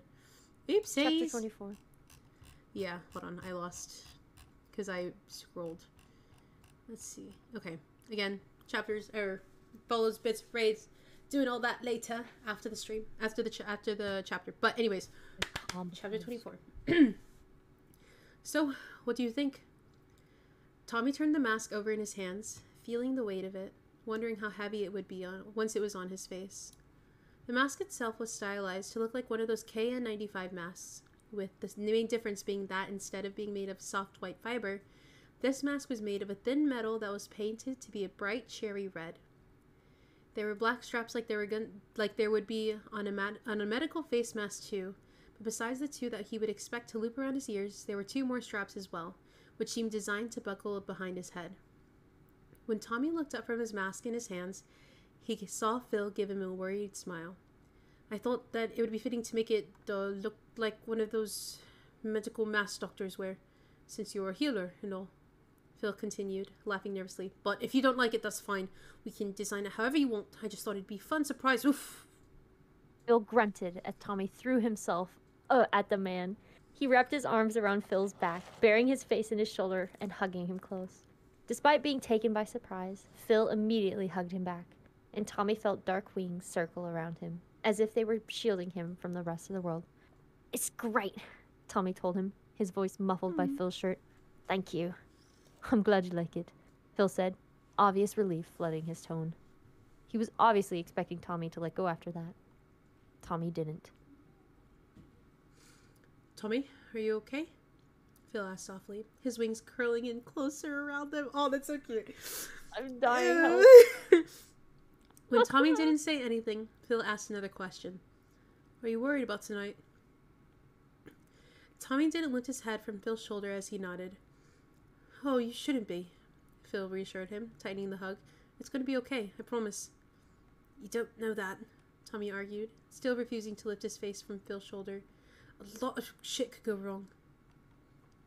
I get why you're worried, but I'm not new to this game, Phil explained, lightly scratching at Tommy's scalp with one of his talons. Still working out the fine details, but I have a plan. I swear, and it's going to work. Although the anxiety buzzing in his chest didn't disappear, it was eased a bit knowing that Phil had a plan. Phil always seemed to know what to do, and never got flustered when things went wrong. Tommy trusted Phil, trusted that this would work, just like he said. Okay, Tommy whispered, lifting his head up. Phil smiled when he met Tommy's eyes again. Trust me, Tommy. I'm not losing anyone in my family tonight. Got it? I believe you, Tommy told him, nodding once. We're not going to lose anyone in our family. His heart was pounding in his chest when he said the words, our family. Of course he knew this was his family, but it was still strange to say it out loud. Phil seemed to notice Tommy's nervousness because his smile turned teasing. You see me as a father figure, Tommy, he joked, mimicking the time Tommy had asked Phil if he saw Tommy as a son figure. Tommy snorted as he pulled away from the hug, and Phil pulled his wings back so they were no longer encircling him. Maybe a little bit, he grumbled, pretending not to pout, even though he was struggling to fight his own smile now. There was a warm hand on his shoulder, and Tommy looked up to see absolutely beaming at him. Well, that's pretty good, because I've already started telling people I have 3 sons instead of 2, and it'd be kind of awkward if I had to backtrack on that. Oh my god! Tommy let out a surprised laugh at this and buried his face in his hands to hide the redness of his cheeks. Yeah, it'd be pretty awkward if you had to tell people your 3rd kid died or something. But then I'd get sympathy points from people and they'd bring over food and shit. Leaning back against the couch. I mean, if we want free sympathy food, we can always just fake my death. Tommy fired back, shooting Phil a wry grin. And this is why you're smarter than your brothers, Phil said with a sage nod. Oh, sage? Oh. Sage? Tommy chuckled, leaning back against the couch as well, and slumped against Phil's shoulder as he went back to fiddling with the mask. I can't wait to tell Will and Tech you said that. They're gonna be so pissed. You little shit. I take back every nice thing I ever said. Too late. No take-backs, Tommy snarked. I'm the favorite son. You admitted it. You admitted it. I don't have favorites. I love you all equally, Phil corrected him, wrapping an arm around Tommy's shoulder. Warmth bloomed in his chest at hearing Phil say that he loved him. Of course it was a given since he literally just called Tommy his son. But still, it wasn't something he'd been expecting to hear. Of course he wasn't going to tell Phil all that mushy shit. Oh yes, you definitely don't have favorites, Phil's a soot, Tommy teased, nudging Phil's shoulder. Then, in a whisper, he added, but it's okay, we all know it's me. Phil rolled his eyes and reached up to flick Tommy's forehead. Enough of being a little shit. Try on the mask so I can see it. Oh yeah, he hadn't actually bothered putting it on yet. So I looped these 2 straps around my ears, right? Tommy asked, holding up the mask so Phil could see. And then I need to buckle these 2 together at the back? Yep, I can help you with the back at first if you can't figure it out. It might be tricky to do without looking. What? Oh, nodding, Tommy slipped the normal mask straps behind his ears, noticing how even on his face, the metal was surprisingly light. It really didn't feel that much different from wearing a normal medical face mask, and there was a soft fabric lining around the edge of the inside to make sure the metal didn't hurt Tommy's skin. When Tommy tried to do the strap and buckle behind his head, he blindly fiddled with the pieces of fabric for a few moments, before giving up and turning around so Phil could do it for him. You'll figure it out eventually, but basically you gotta loop one end of the fabric through the buckle, then loop it back through a second time to secure it, Phil explained, and Tommy felt the strap tighten around the back of his head. And there we go. It's all done. At that, Tommy turned around to face Phil. So, how do I... Tommy cut himself off when he didn't recognize his own voice. Instead, his voice sounded almost deeper with a metallic tinge, making it completely different from his own. Oh yeah, forgot to mention it has a voice changer in it. Phil explained, grinning proudly. Sam designed it for you. Holy shit! Tommy muttered, eyes widening, hearing the strange voice coming from the mask again. Holy shit, this is weird as fuck!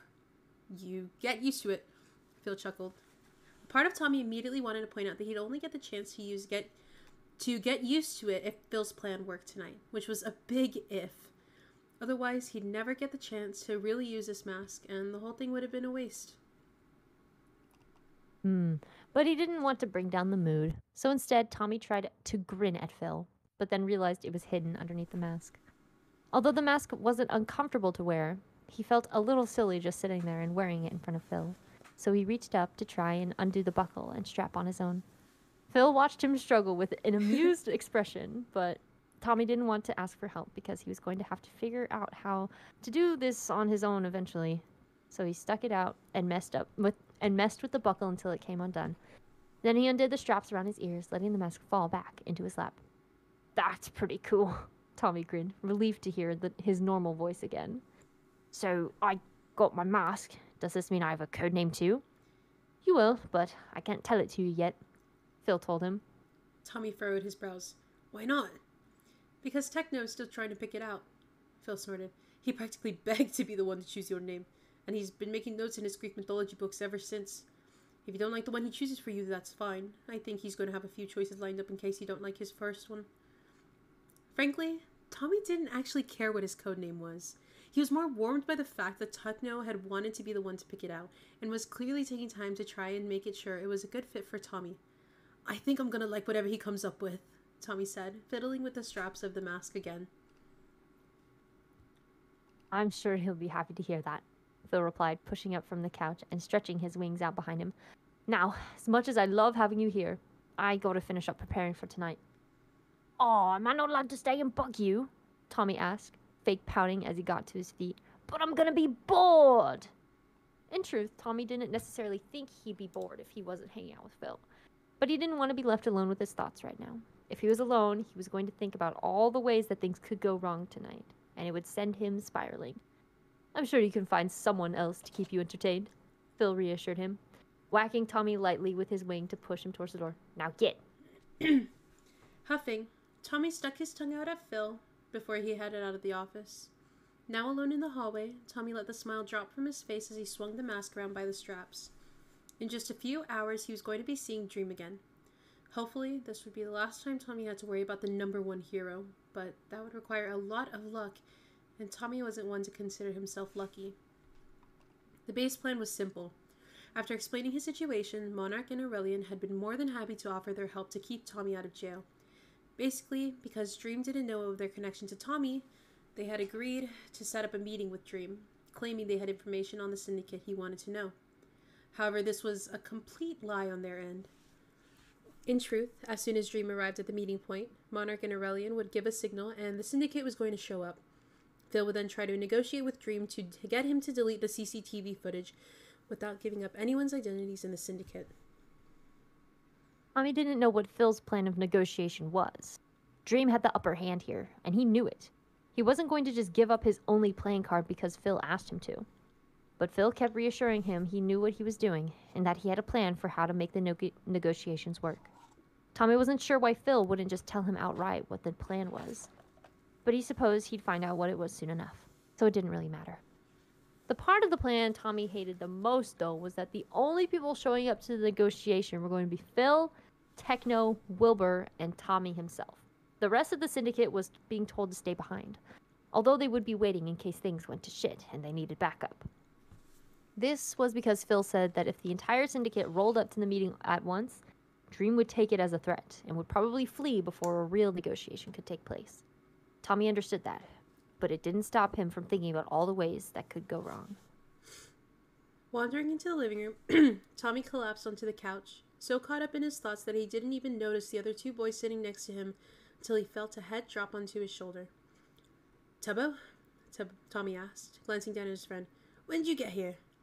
About 5 minutes ago, Tubbo answered, scooching closer to Tommy. On the other side of him, Rambu gave Tommy a small wave. We wanted to see how things were going with the big plan. Tommy shrugged, trying to keep the worry out of his face. Oh, you know how it is. Phil keeps telling me he knows how to make Dream agree to the negotiations, but he's being super fucking vague about it. Has he said why he doesn't want to tell you more about it? Rambu asked, furrowing his brows. Just that he's still working out the details, Tommy explained, staring at his laps. Do Wilbur and Techno know what it is? Rambu continued. Techno might know, but considering Will has fucking pacing past a day and a half, I think Phil's keeping him out of the loop, Tommy said. I'm getting crunchy. Am I crunchy? No! No! You know the drill. I'm Crunchberry. Crunchy.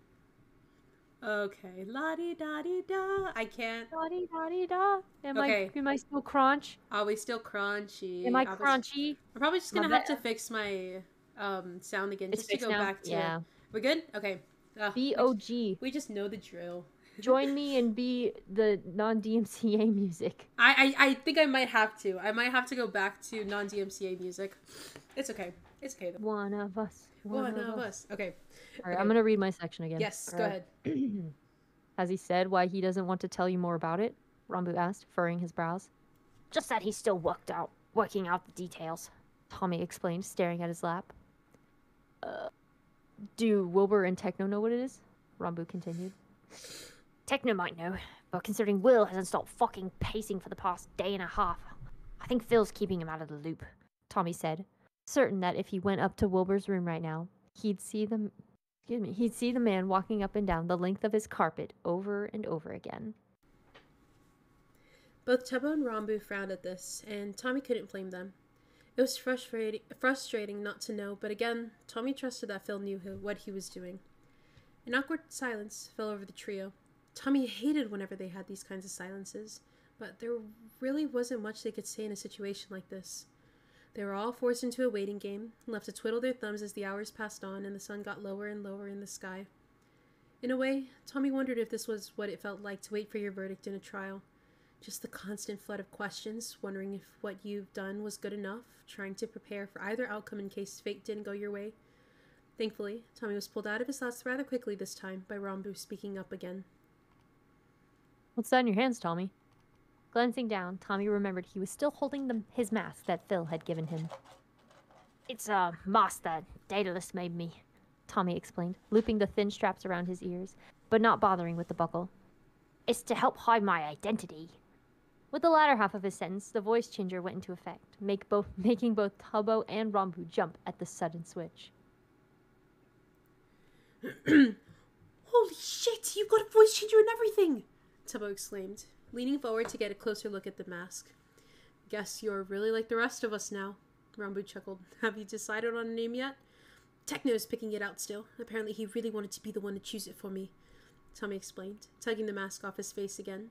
Tubbo immediately grabbed it out of his hands, looking to see how Sam fit the voice changer inside. This is so cool, Tubbo murmured, running his hands over the metal. It even has gas filtering in it, but it's so small you don't even see it! Daedalus is a fucking genius!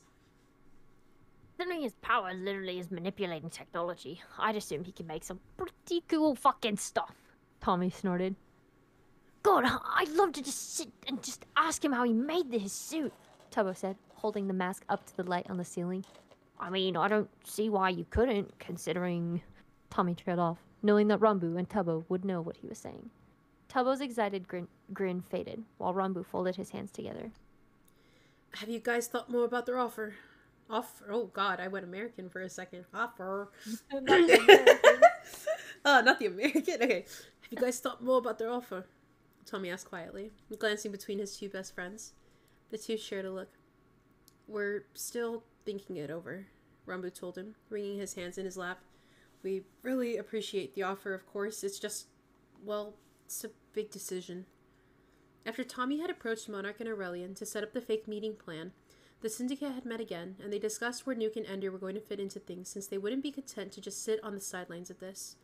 It was there that Phil had brought up the idea of extending them official invites to join the Syndicate, especially considering their recent reclassification as villains. That night, after the meeting, Phil had told Tubbo and Rombu this over dinner. The two boys had promised to think it over, but Tommy hadn't been able to get a read on what they were leaning towards.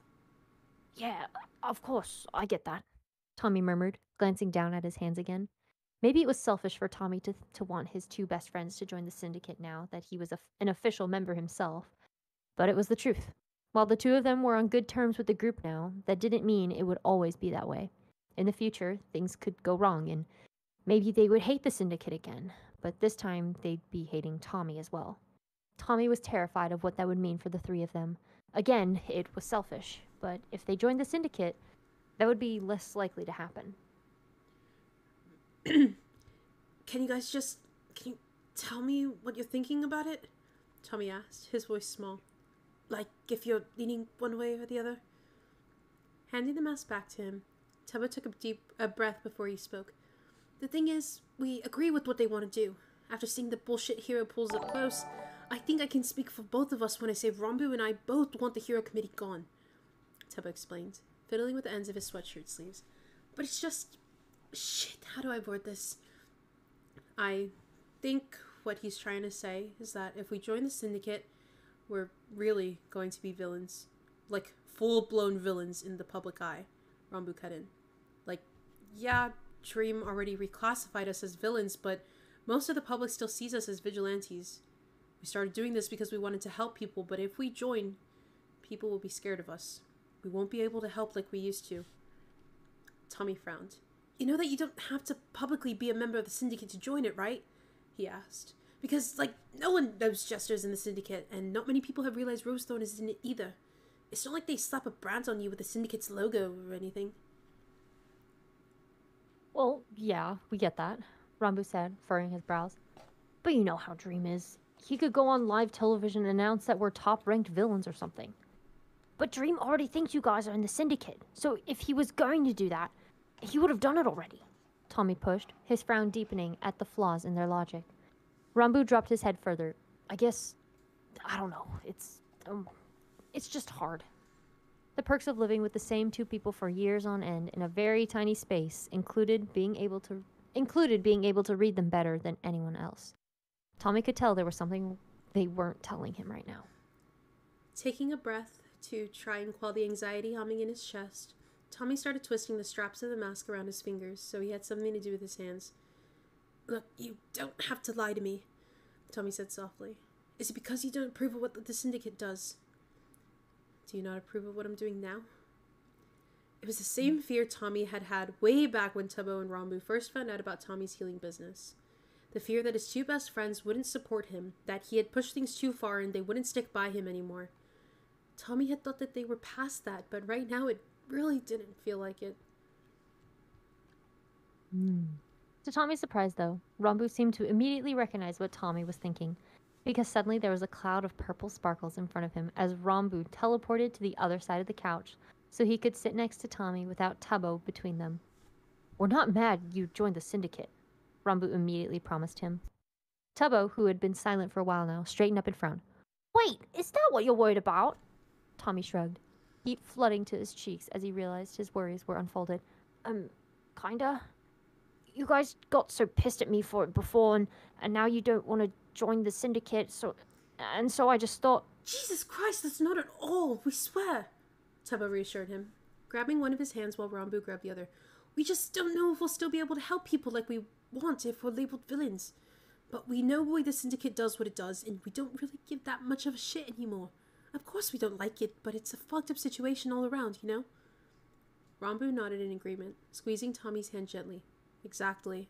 It's a complicated situation to be in, and we get that sometimes they have to do things that aren't super great.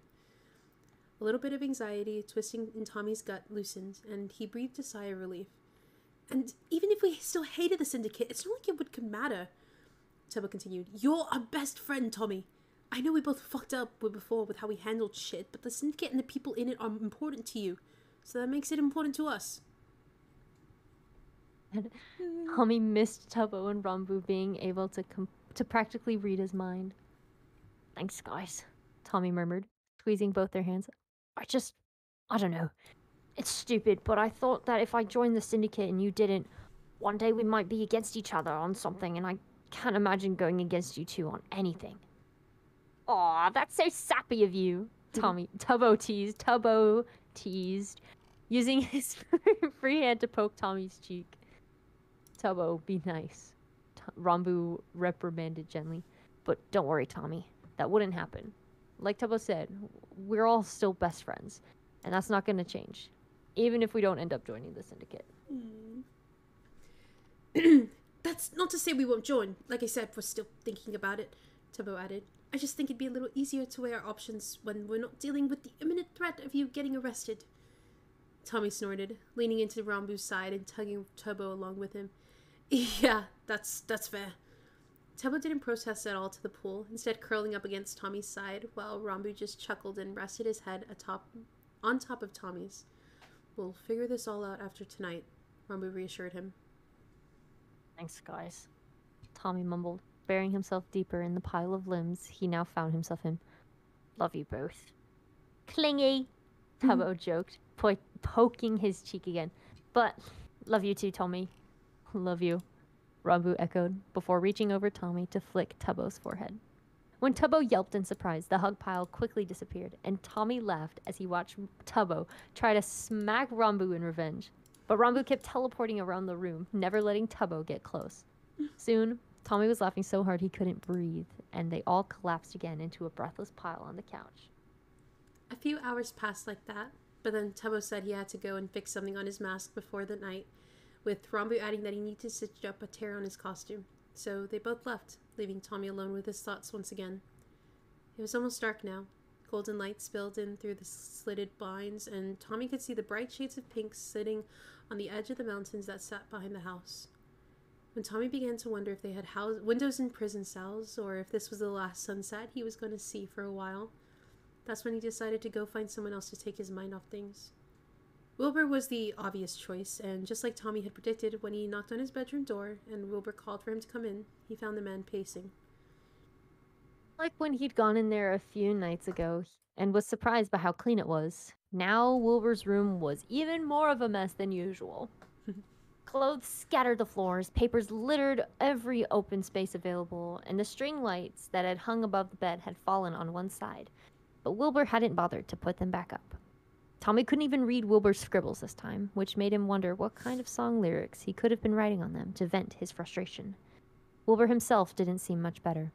There was a half-empty mug of coffee sitting on his nightstand, dark circles under his eyes, and his glasses were smudged all to hell and back. Hey, Toms, Wilbur said when Tommy entered the room, stopping his back and forth. What are you up to? Tommy shrugged, stepping over the clothes and papers on the ground to drop himself on top of Wilbur's bed. Nothing much. Kind of wanted to take my mind off things, so I figured I'd come bother you. He paused, making a point to look around the room. Though I think you need a distraction more than I do. Wilbur let out a soft huff before trudging over to the bed, collapsing on it right next to Tommy. Yeah, that's probably fair. I've been a bit of a nervous wreck since we decided on that plan. Tommy snorted. Tell me about it.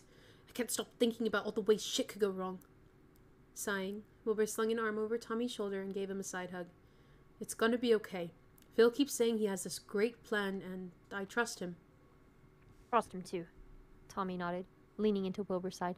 Doesn't make me any less worried, though. Yeah, I get that, Wilbur muttered, shaking his head. But there's no sense in worrying about that shit till tonight. Speak for yourself, Tommy teased, gesturing around the room. Looks like a bomb went off in this place. Wilbur groaned, using his free hand to drag his hand down his face. Oh, I know. It's a fucking wreck in here. Sometimes when I'm anxious about something, writing music helps me feel better, so I've been trying to do that, but it hasn't really been working that well today. Aw, so you don't have anything new to play for me? Tommy asked, patting at Wilbur. The puppy dog eyes always worked on Wilbur, because a slow grin grew across his face. Well, I didn't say that. Bolting upright, Tommy's face immediately split into a wide smile. Can you play me something? Laughing, Wilbur dropped his arm from Tommy's shoulder so he could lean down to grab his guitar. Sure I can, but you're not allowed to complain about my voice. I haven't done any warm-up, so it's gonna sound terrible. I won't complain, Tommy promised, but I will make fun of you relentlessly if your voice cracks. Wilbur rolled his eyes. Fucking gremlin. Bitch boy, Tommy shot back. This only made Wilbur laugh again. Then he leaned back against his pillows, hoisted his guitar onto his lap, and started to play. Wilbur mostly just played songs of his that Tommy had heard before. A few were soft and slow, some were a bit faster. At one point, Tommy had stretched out across Wilbur's bed and closed his eyes, letting the music just wash over him to try and forget about his worries. The light of the dying sun crept its way through the cracks in Wilbur's blinds. Slivers of orange and red highlighted the room, growing darker and darker as Wilbur's kept playing. Slowly, the tension in Tommy's shoulders trickled out like sand from an hourglass. The constant buzz of anxiety in his chest faded until there was only a soft hum left in its place. Soon, the sun had set completely, and Wilbur stopped his playing. Tommy's eyes fluttered open to a now dark room, and when he saw the relaxed smile now spread across his brother's face, he was hit with a new realization. If things went to shit tonight, this would probably be the last chance Tommy got to talk to Wilbur one-on-one. Well, he wasn't one for dramatic goodbyes. He knew there was something he needed to make sure Wilbur knew, just in case it all went wrong. Will, Tommy said softly, sitting up on the bed. Yeah? Wilbur asked, grabbing a water bottle off his nightstand and taking a few sips. Looking down at his hands, Tommy took a shaky breath as he tried to figure out how he wanted to word this. Look, I'm not saying that I expect things to go wrong tonight. That's not a promising start, Wilbur cut in, frowning at him. Just let me say this, okay? Tommy shot a glare at Wilbur, and he sighed as he put the water bottle down. Like I said, I don't expect things to go wrong tonight, but if they do, well, I've said this before, but you need to know I don't regret any of it. Wilbur's frown deepened. Tommy, come on, don't talk like that. I'm serious, Tommy said, meeting Wilbur's eyes. I know you will. You blame yourself for everything, and I want to make sure you don't pull that shit if I end up getting arrested tonight. Because if I do, you'll say it's your fault and drown yourself in guilt again. But I don't regret saving you that night, and I never will. There was a beat of silence as Wilbur squeezed his eyes shut, burying his face in his hands. You shouldn't say that. You won't think the same thing if that happens. You're wrong, Tommy said, pulling Wilbur's hands away from his face. Look into my eyes. I'm telling you the truth. Even if I get thrown in jail and get sentenced to 30 years or some shit, I'd do it all again. Because I got the best goddamn family I could ask for out of it. And even if I only got these few months with you guys, it was worth it. Getting you as my brother was worth it. I'm supposed to read after that? Ow! Yes. Oh! Okay. Reaching up, Wilbur wiped a tear away from the corner of his eye and shook his head. You're not going to jail, I promise you, Wilbur said, his voice rough. And I believe you, Tommy told him. But just in case everything goes wrong, I don't want you to blame yourself. Because you're a dramatic bitch who does that way too much. And I don't want you pulling that shit if I'm not around to tell you to knock it off. Wilbur let out a weak laugh and nodded once. You're too fucking sweet sometimes. You realize that? Tommy immediately scowled. What? I'm not sweet. You are, Wilbur said, giving him a soft smile. Now, you just made me cry, so you owe me a hug to make it up for it. Scoffing, Tommy pretended to be annoyed at the request, but wrapped his arms around Wilbur without a second of hesitation. Clingy-ass bitch, he whispered into Wilbur's shoulder. Wilbur laughed again and rested his chin on top of Tommy's head. That's right. I am a clingy bitch, and I'm proud of it. The two stayed in their hug for a few moments, with Tommy just listening to the pattern of Wilbur's breathing and trying to match his own to it. He didn't want to let go, because once he let go, he'd start thinking about how that could be the last hug he got from Wilbur. This day was filled with too many potential last things for his liking. But then, there was a quiet knock at the door that broke the calm silence that had surrounded the two of them. Will, is Tommy in there? Techno asked on the other side of the door. Grumble. Thank you. You're welcome. Grumbling, Tommy buried his face into Wilbur's shoulder, and Wilbur chuckled. Yeah, he's in here. Cool. Phil's serving dinner, so come down to get something to eat. Techno told them both. Then, Tommy listened as his footsteps faded as he went back down the stairs, leaving them alone once more. Come on, we gotta go get food, Wilbur said, pushing Tommy off of him. Tommy fell back onto the bed and groaned. I don't want to walk, he whined. Well, no. Wilbur raised an unimpressed eyebrow at him. I'm not carrying you. A few minutes later, Wilbur made his way into the kitchen with Tommy on his back. Phil chuckled when he spotted the two of them, and Wilbur rolled his eyes as he let go of Tommy's legs, forcing him to drop to the floor. Thanks for the ride, and Tommy grinned, patting Wilbur's shoulder as he sat down at the dining table. I'm too nice to you, Wilbur complained, plopping down in the seat right next to Tommy. I thought you said I was sweet, Tommy teased, nudging Wilbur's shoulder. Yeah, I said you were, but I'm not, Wilbur shot back, elbowing Tommy in the side. Techno, who had just sat down across from the two of them, snorted at that. Wilbur, you're a huge sap. Don't even try to deny it. Wilbur narrowed his eyes. I'm not a sap. R2. I'm not. You are. No. For the love of fuck. Not before we eat. Phil cut in, sighing deeply as he set a large bowl of pasta. I want pasta! Oh my god! I want pasta. In the center of the table. He took his place next to Techno, his wings stretched out above the back of the chair, and handed the serving spoon to Techno so he could dish out his food first. This was far from the first time they'd had a meal together. They'd done family dinners like this ever since Tommy had first started staying there. But something about it felt different now. Maybe it was because Phil had officially called Tommy his son, or maybe it was just because Tommy was worried for what would happen after tonight. But for now, he wanted to enjoy it while he could, and did his best to try and shove the anxiety out of his mind. Dinner was nothing that special.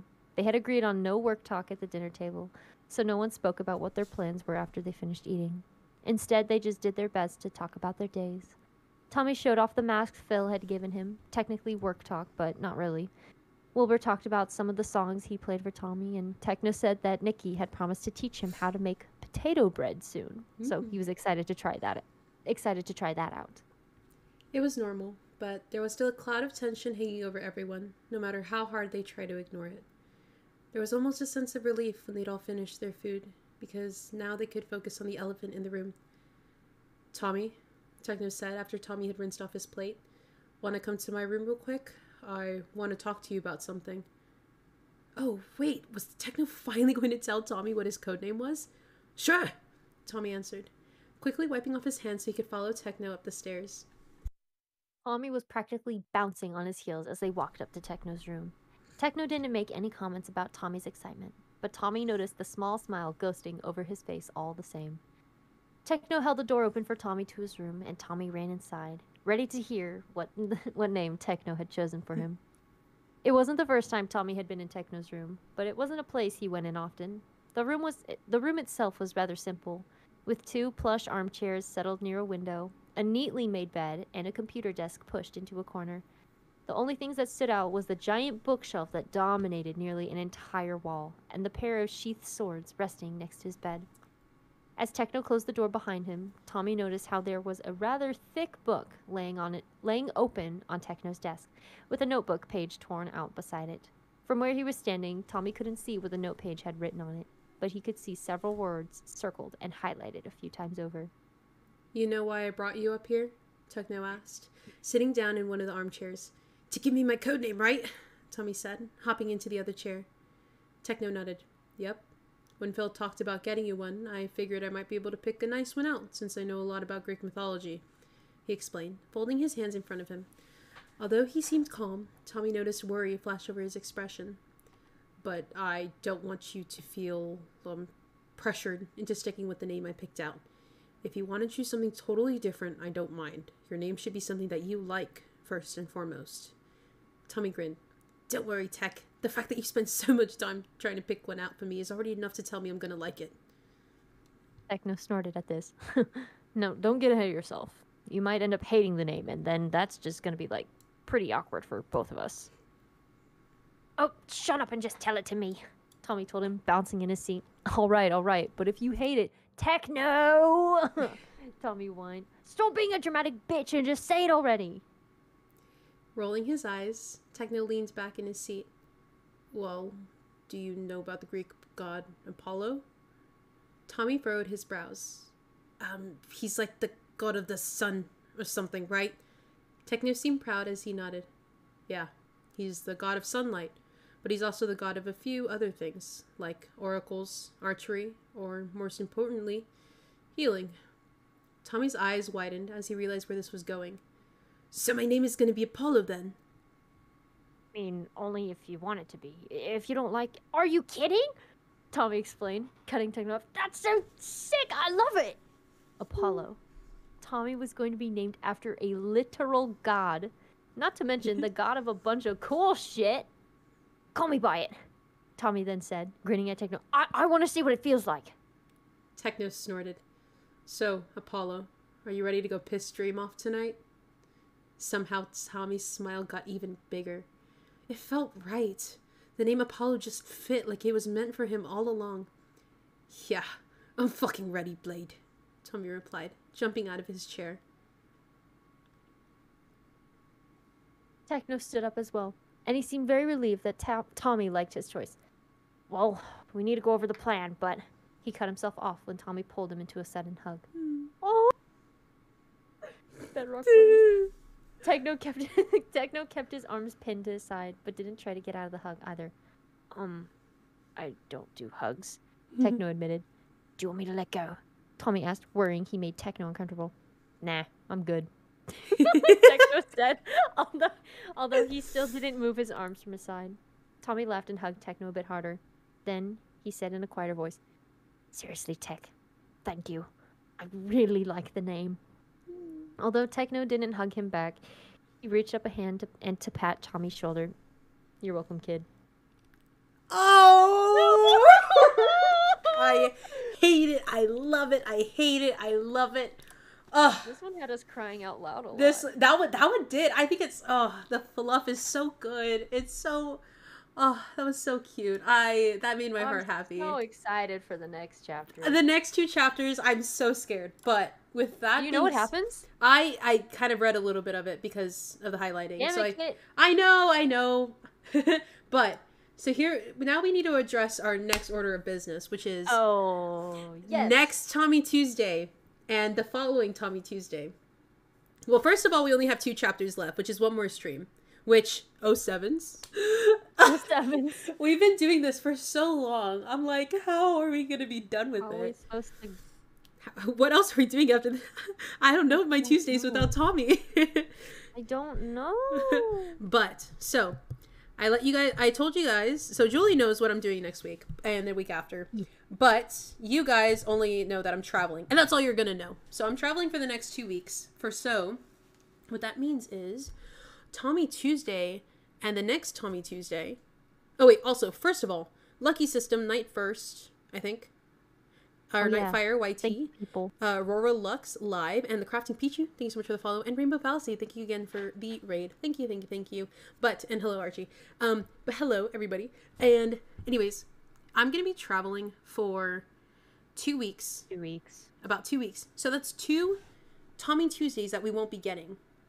And the thing is, something that I was talking about with Julie was that what we can do is we can read the last chapters this Thursday and end Tommy Tuesday, or end Tommy and its Clinic for Supervillains on Thursday.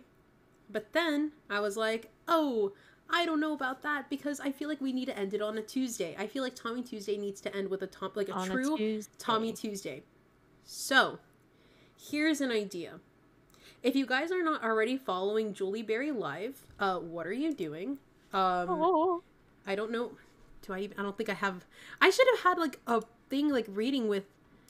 Hold on, wait. There we go. I remember that we had that.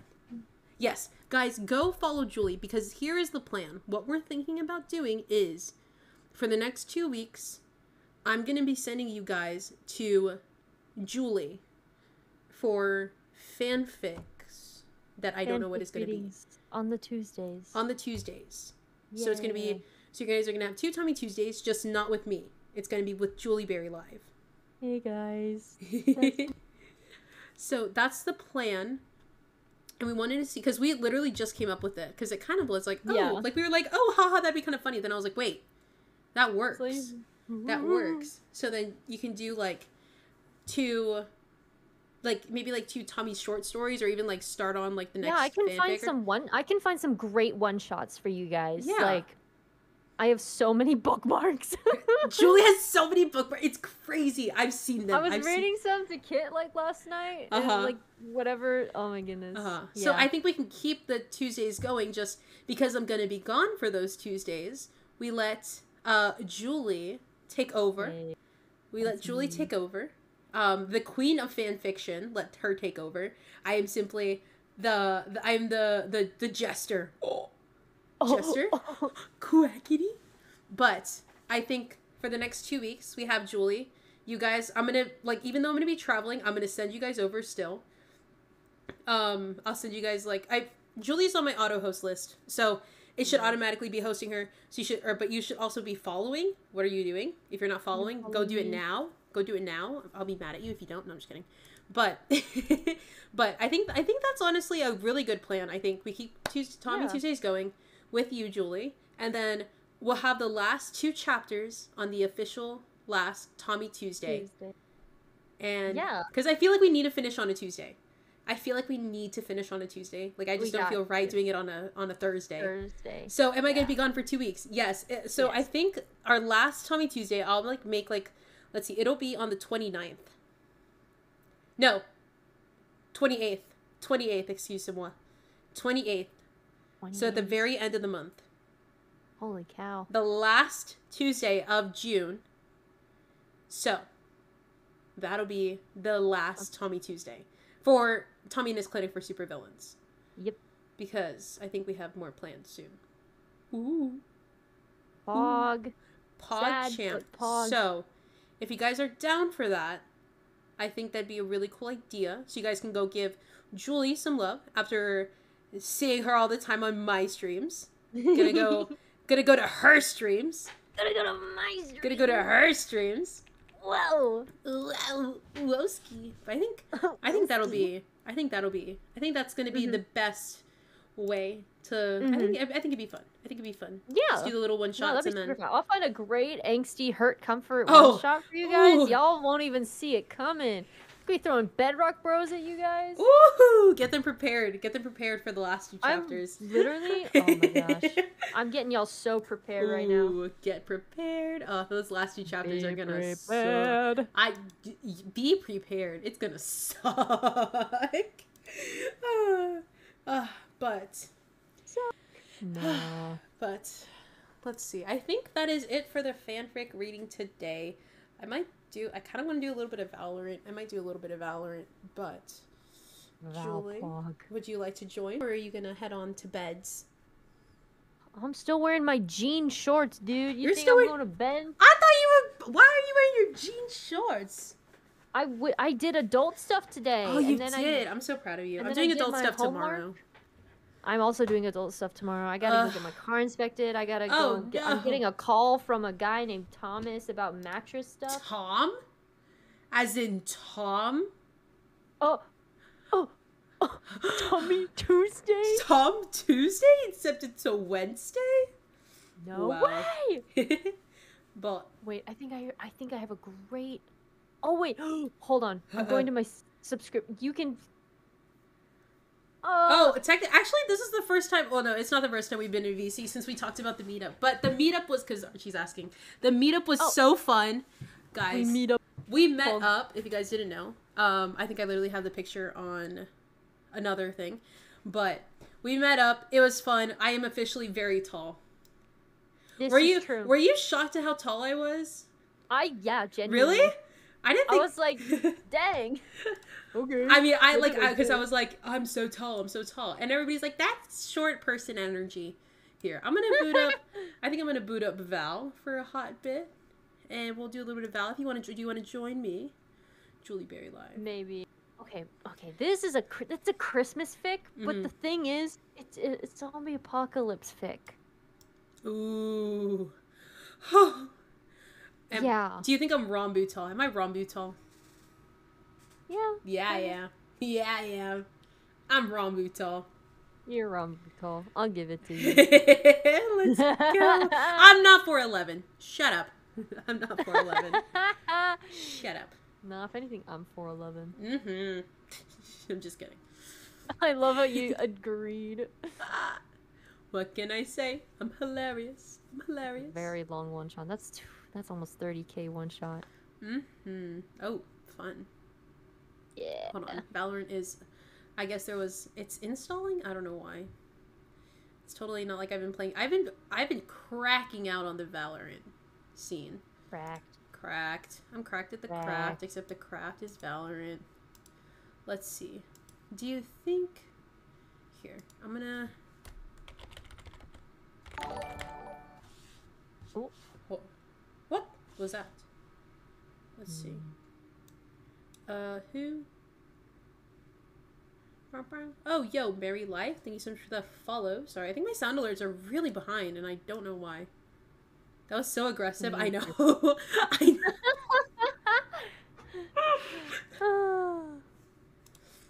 Oh, what can I say?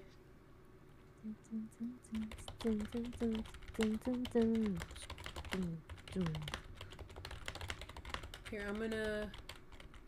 That's guns for hire. That's definitely not a one shot. Gonna not ping. Don't want to annoy, but... Annoy. Or should I? Should I annoy her?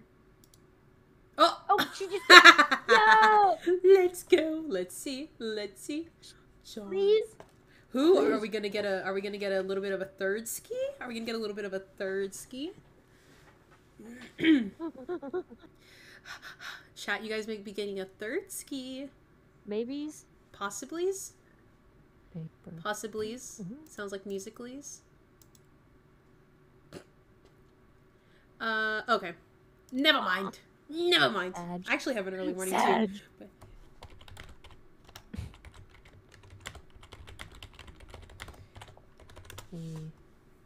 Okay. Oh, wait. Ooh, good luck on the job interview tomorrow, Wakanda. You got this. You are goated. I know I'm helping out my mom with some stuff tomorrow, so that's gonna be fun. I'm to be an adult. Ugh. What is this? What is this? I'm loving it. Whoa, you mean you're loving me? Let's go. Pop off. Okay. Oh, I know what this fic is. I know what this fic is now. This is also a zombie apocalypse AU. And you haven't sent them to me? What the hell? Listen. Do you want it? Yes, I'm a fan. I'm a fan of the zombie apocalypse. Oh my god, guys. Okay, so was it? No, it wasn't last night. It was the night before, right? Or was it last night? No, it was the night before. Yeah, it was like the night before. It was the night before. Julie sent me this incredible Apocalypse AU. I think it was the one with Rambu. And yes. Oh, I do know it's the one with Rambu.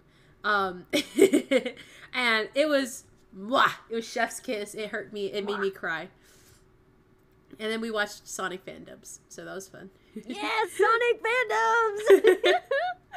Let us see. Let's go back to streaming playlist. Let's see. Light Shadow. It can't cry. It did. Thank you for the follow, Light Shadow. Thank you. Tommy, isn't it? Tommy, in it? Now, we just finished... Tommy, ain't it? I don't know why my sound alerts are so behind right... Oh, wait. That's really cringe. That is really cringe. Okay. Hello, motherfucker. Okay, hold on. Now we got a few sound alerts. Oh, no, just that one. They queue up. I didn't know that. That's kind of funny.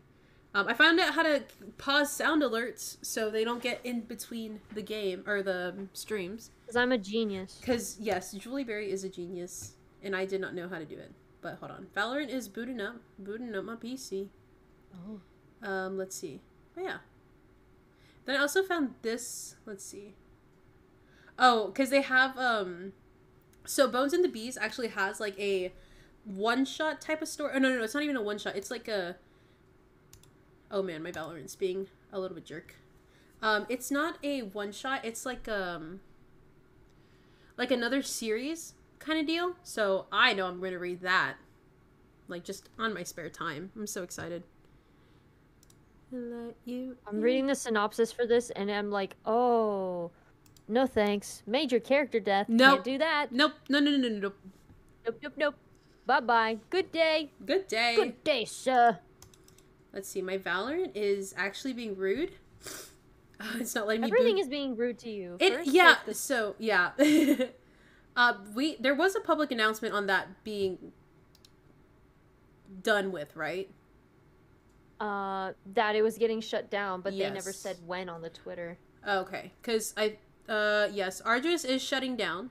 Because somebody had asked, Ardris is shutting down. And that is all I will say on that matter. Hold on, I'm trying to figure out what's going on with my V. I will say this. We gotta do a lore panel. Yeah, we are gonna have to do a lore panel because we had so many plans for lore, and it's okay. We get to just save them, but what we kind of want to do possibly is let you guys ask us questions about the lore and ideas that we had, and then you guys get to find out, because I have like written out lore of what I was supposed to do, or like that was planned, but let's see. I don't know what's going on with my Valorant. My Valorant's... Why does the world hate me today? I just want to play a little game. Just because of personal reasons, I believe. Internal reasons. What was it? What were you looking for? I was looking for this one Fae fic. Uh-huh. With, like... It's mostly crime boys. But then you bring in the other two and it gets like, what? 7K words.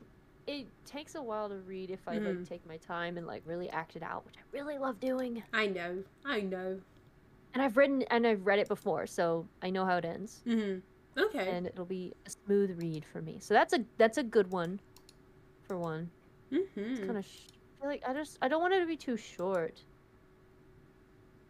Let's see. I don't think Valorant is gonna open for stream. I don't know why. Just not opening. Dude, what's going on with your computer today? I don't know. Let's see. I might just find somebody to raid and then send you guys over, and then we can still play Val. We just won't stream it. Let's see. Who is live right now that I can check in between? Hold on. I think I'm just having like really bad Wi-Fi day, maybe. That's okay. Yeah, it's okay. Wi-Fi days happen, and that's okay. Let's see. Oh, this author that I really like that makes Dream SMP fics also writes Witcher fics? Oh gosh. Oh no. This is the greatest day of my life. Let's freaking go. Yo, No Alex Troller, thank you so much for the follow. Welcome to the stream. How you doing today? Make sure not to share your birthday, but happy early birthday. To hold me every day I wake up, then I start to break up lonely. They write The Last of Us too? What? Hold on, I'm sending you these. I love the last. Okay, why isn't this working? I don't know what's going on. Okay, chat. I think this is where I bid adieu, because the world is not happy with me today. Hold on, I think I already found somebody that we can. I know. There's been a lot of stuff going, but it's okay. I'll figure it out. I think I probably just need to restart my PC again. So that's okay. You know, I don't know. Maybe I need to. Maybe something's going on. Maybe I need to check some internal stuff with my PC. Do it. Mayhaps. Let's see. Is this person? Lonely is a man without love. I don't think that they're gonna end too soon. Okay. You know what? We will raid. Oh no! I got another ad. Hold on. We are going to raid because it is. The world hates us. But Julie, I'll be right back. I'm gonna do my ending stuff and I'll be right back and hopefully we can play Val still. Okay. I'll be right back. Okay. Bye. Thank you for reading. Bye. Bye. Okay. So chat, first of all, make sure you go follow Julie. I'm gonna do this again. /BC. Go follow the Julie Berry. Julie has been so amazing. Literally just reading this with me almost every single Tuesday. Like, so amazing. So seriously, if not to her streams, which you should be because her streams are amazing, follow her because she's gonna give you guys more fanfic, and she loves the angst. She will hurt you guys more than I could, I think. But make sure you guys go drop a follow. I'm really sorry about not playing Val. I really wanted to. I've been kind of grinding on it. I feel like I'm doing better, but we'll see. But maybe we'll do a Val stream soon. But yeah. So make sure you're following Julie. Make sure you have notifications on for her and for me on Discord, because I will send you guys to her when she goes live and I'm not here in the US. Which, there you go. There's your hint for where I'm going. That's it. But anyways, have a lovely day or night wherever you are. I'm going to send you guys over to Sly Says Hi. I don't know for sure if I've rated them before, but we're going to go give some love. Make sure you join the raid, ! Raid. Make sure you guys copy, give some love to Sly, go say hi. I feel like that's a good play on words. Ha ha ha. But copy the message, go give some love to Sly. And yeah, I think I might be streaming tomorrow, possibly, might not. I'm trying to do a couple streams before I do go to, before I do leave, before I start traveling, just because I don't want to leave you guys high and dry for 2 weeks, but, yeah, but we'll see. But anyways, have a lovely day or night wherever you are, and I'll see you in the next stream, which will be, if not tomorrow, then Thursday, obviously. But I'll see you guys then. Bye!